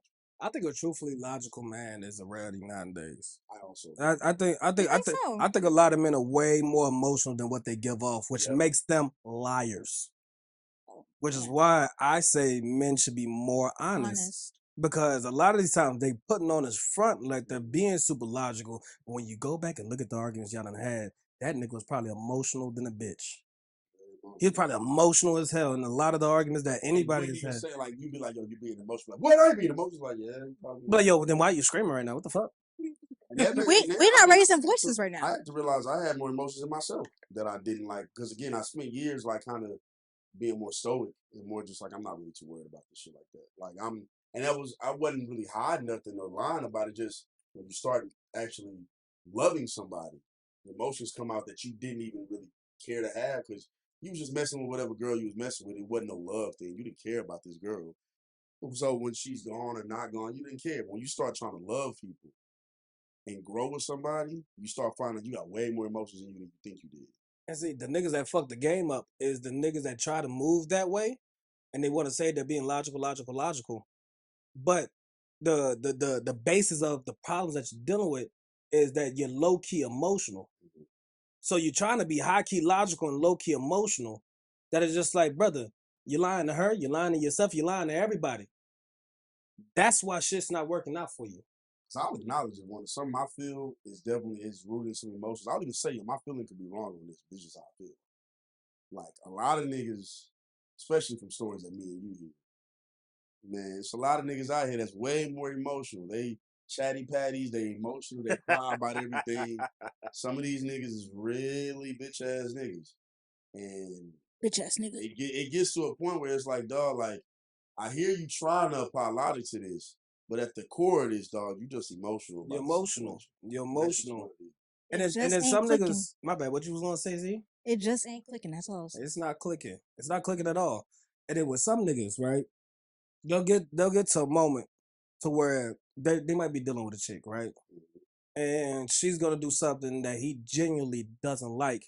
But in his mind, oh, I gotta stand on my logic. So he's gonna say, oh, I don't really care about that. But then every moment after that, you're bringing up some kind of petty little problem because of that one moment, because you wasn't honest with her. Because you wasn't honest with her in that moment, now your whole relationship with this girl is gonna be ruined because you got a certain thought in the back of your head that you didn't want to express. And that's not being vulnerable. You could be honest and still be a man about it. You know what I'm saying? Your little shawty gonna go out and she's wearing something that you don't like. Okay, cool. Express it. Don't harp on it. You know what I'm saying? Be like, damn, why you wearing that right now? I don't think you should wear that. If she is still on the edge of, no, I'm gonna do whatever I want to do, and you don't like that, stop lying to her. Stop lying to yourself. Drop her. A lot of situations will be saved if niggas is more honest with themselves. And what's gonna happen too is just gonna cause resentment. Exactly. That's what all that lying does. It causes resentment. And then you're gonna start resenting her. And now all of a sudden, she's trying to figure out why we having all these arguments. And now you're thinking, oh, she's just being super emotional. No, nigga, you've been lying to her about how you feel. And I think because some men don't do it like to avoid confrontation. I think men stop avoiding that confrontation. Because all you're gonna do, you're gonna secretly resent somebody. Mm-hmm. You're gonna be one of them niggas we meet at the bar who just trying to get away from his girl. Every other day or his wife. Oh, that's so bad. Want to be that guy. Stop. Like, start standing your ground and be willing to stand your ground and lose whatever you might lose or deal with whatever you have to deal with in that moment. You don't got to be a bitch about it, but just like, nigga, be confrontational. I think people in general. I think there's people. Some won't pick your moments. Obviously, pick your battles. Everything is not required you to be vulnerable or speak up and about. And be like, man, you know what? I felt the way about. Everything doesn't require that. No, it doesn't. But if you feel it, and you feel like it requires it, and it really bothers you, speak on you. If you let it slide and you make her think that it's okay because, oh my God, my man is so secure with himself, but deep down that shit is tearing you apart, nigga, say something. Say something. That is not being vulnerable. It's being honest. Stop lying to yourself. Stop lying to her. Niggas be thinking they too cool to be insecure, and they be the most insecure niggas. Everybody want to be cool nowadays. Yeah, everybody want to be cool. Being cool ain't easy, bro. Every nigga in this room that had an insecure moment. It happens, bro. You got to deal with that. Being cool ain't easy. Hey, thumbs up. Hey, look, being cool ain't easy, bro. I swear to God, it's not. But sometimes you gotta do that shit. Being cool requires a little honesty. Yeah, a lot of niggas don't want to be honest, man. Niggas is sucking them cheese. Niggas is bitches for real. Punk ass motherfuckers. Women, y'all need to be honest too. Mm-hmm. Ain't forget about y'all. Z. Women, y'all need to be honest. Be honest with yourself. You know that nigga ain't shit. And you keep giving him chances. You know he ain't shit. Be honest with yourself. Be honest with him. You know that person ain't. You know the situation ain't good for you. Know he's not even trying. You know he doesn't want to be there. You know all these things. You know it. You know what a lot of women do? You know what a lot of women do? They might be in a relationship, and I've heard a lot of women say, "Oh, I checked out mentally months before we broke up. Then why didn't you leave when you checked out?" Why didn't you leave? Attachment. Yeah, why you ain't leave when you checked out? Attachment issues. They're scared to be alone. That's the answer. Because to say you checked out mentally months ago, it's crazy. It's attachment and comfortability. They're comfortable to coming home to that person or coming over however many times. And it's attachment because they're tired of letting people go or they're tired of change and anything of that sort. And they think that shit's gonna change and they think they could be resilient through the situation. It's all those things. We stopped being as resilient as we needed to be as a people 40 years ago. So that's a whole other thing. We've been stopped being resilient. I don't even like being comfortable. I don't sleep with a pillow. You know what I'm saying? Oh, you're crazy. No, you're a you are a serial killer. Oh man, I hate Serial being killer. uncomfortable shit. Yeah. Nah, I just think I think people need to become more comfortable with change. But that's why I said what I meant about the 40 years ago things, man. These marriages ain't lasting as long as people are ready to change, and as they should. But some people aren't ready to build a relationship either. It's not easy. This shit is not a movie nor a fairy tale where everything goes right and goes smooth. You are dealing with the person who grew up with their own thoughts, their own mind, their own views, and y'all come together on that. The shit is too crazy. The shit's too crazy. You know what people forget a lot of times? They forget that people they're dealing with are just people. They're just people. This is a person at the end of the day. They say love never lasts, but they never said love was easy. You know what I'm saying? They never said it was easy. This is a fucking job. Everybody you talk to that's been married for a long time, they're gonna tell you how much work they have to put in to just get on. Like, yeah, you become one with that person, but it takes a shit ton of molding and conversations and being real about what you feel and all this other shit to get to that point. You ain't just some people click right away and then they still end up arguing eventually. Some people get it all off rip. They automatically they're just compatible like that. You feel me? Her earth sign was what you call them. But like you just never know. Like it can really go either way. People want that fairy tale. You know what I'm saying? They want to meet the love of their life, and they want everything to be perfect off rip. And they don't even realize that when you meet somebody, you're meeting the best representation of themselves. Yep. You're meeting the human resources. Welcome. This is human resources. This is the best. This is our best employee right here. You don't even know the business for real. Hey, how are you? You don't even know the business for real. So of course, every person you meet is gonna sound like the one when you meet them. All the signs ain't gonna look red until you have to read them. And a lot of people don't like to read. They just want shit given to them. They want shit laid out on the platter. They want shit that's gonna come easy. Look, nothing in this life comes easy. I know y'all have heard that millions of times. Nothing in this life comes easy. So if you think that love and shit's gonna come easy, trust me, brother, I have a rude awakening for you. Love is harder than any other thing. I have a rude awakening for you. Love is easily the hardest thing. And whether it's because of my own reasons or the situation itself, it's everything. There's a certain level of honesty with yourself and a certain level of things you know like you need to change in order to love someone properly. Yeah, that shit's work, man. Fuck that accept me how I am shit. That's not how things go. Anything else y'all want to bring up? Man, I think y'all covered everything. Close us out, Steve. Oh, right, goddamn it. So this was another episode of Truly About Nothing podcast, episode 5, 6? Something like that. It's gonna be 5. One of them numbers. Shit. I'm proud of us. We're doing good. We're doing good. We're doing a great job. We're gonna have these out soon. They will be on. Do we have the other episodes 4 and stuff on Apple Podcasts? We're working on it. We're dealing with some technical difficulties. But we're on Apple Podcasts, YouTube. Yeah, we on. Talk to them. Hold on. Say it again, bro. Talk to them again. Repeat. We are on Apple Podcasts, YouTube, Truly About Nothing. Truly About Nothing. It's spelled exactly how it sounds. We're gonna be there. You know what I'm saying? It's us, man. Z, anything you want to say to your fans real quick? Thank y'all for listening. That's it. Name is help being Z fans. That's been the episode, man. We love you, motherfuckers. Love y'all, man. Be easy now. You feel me? Peace.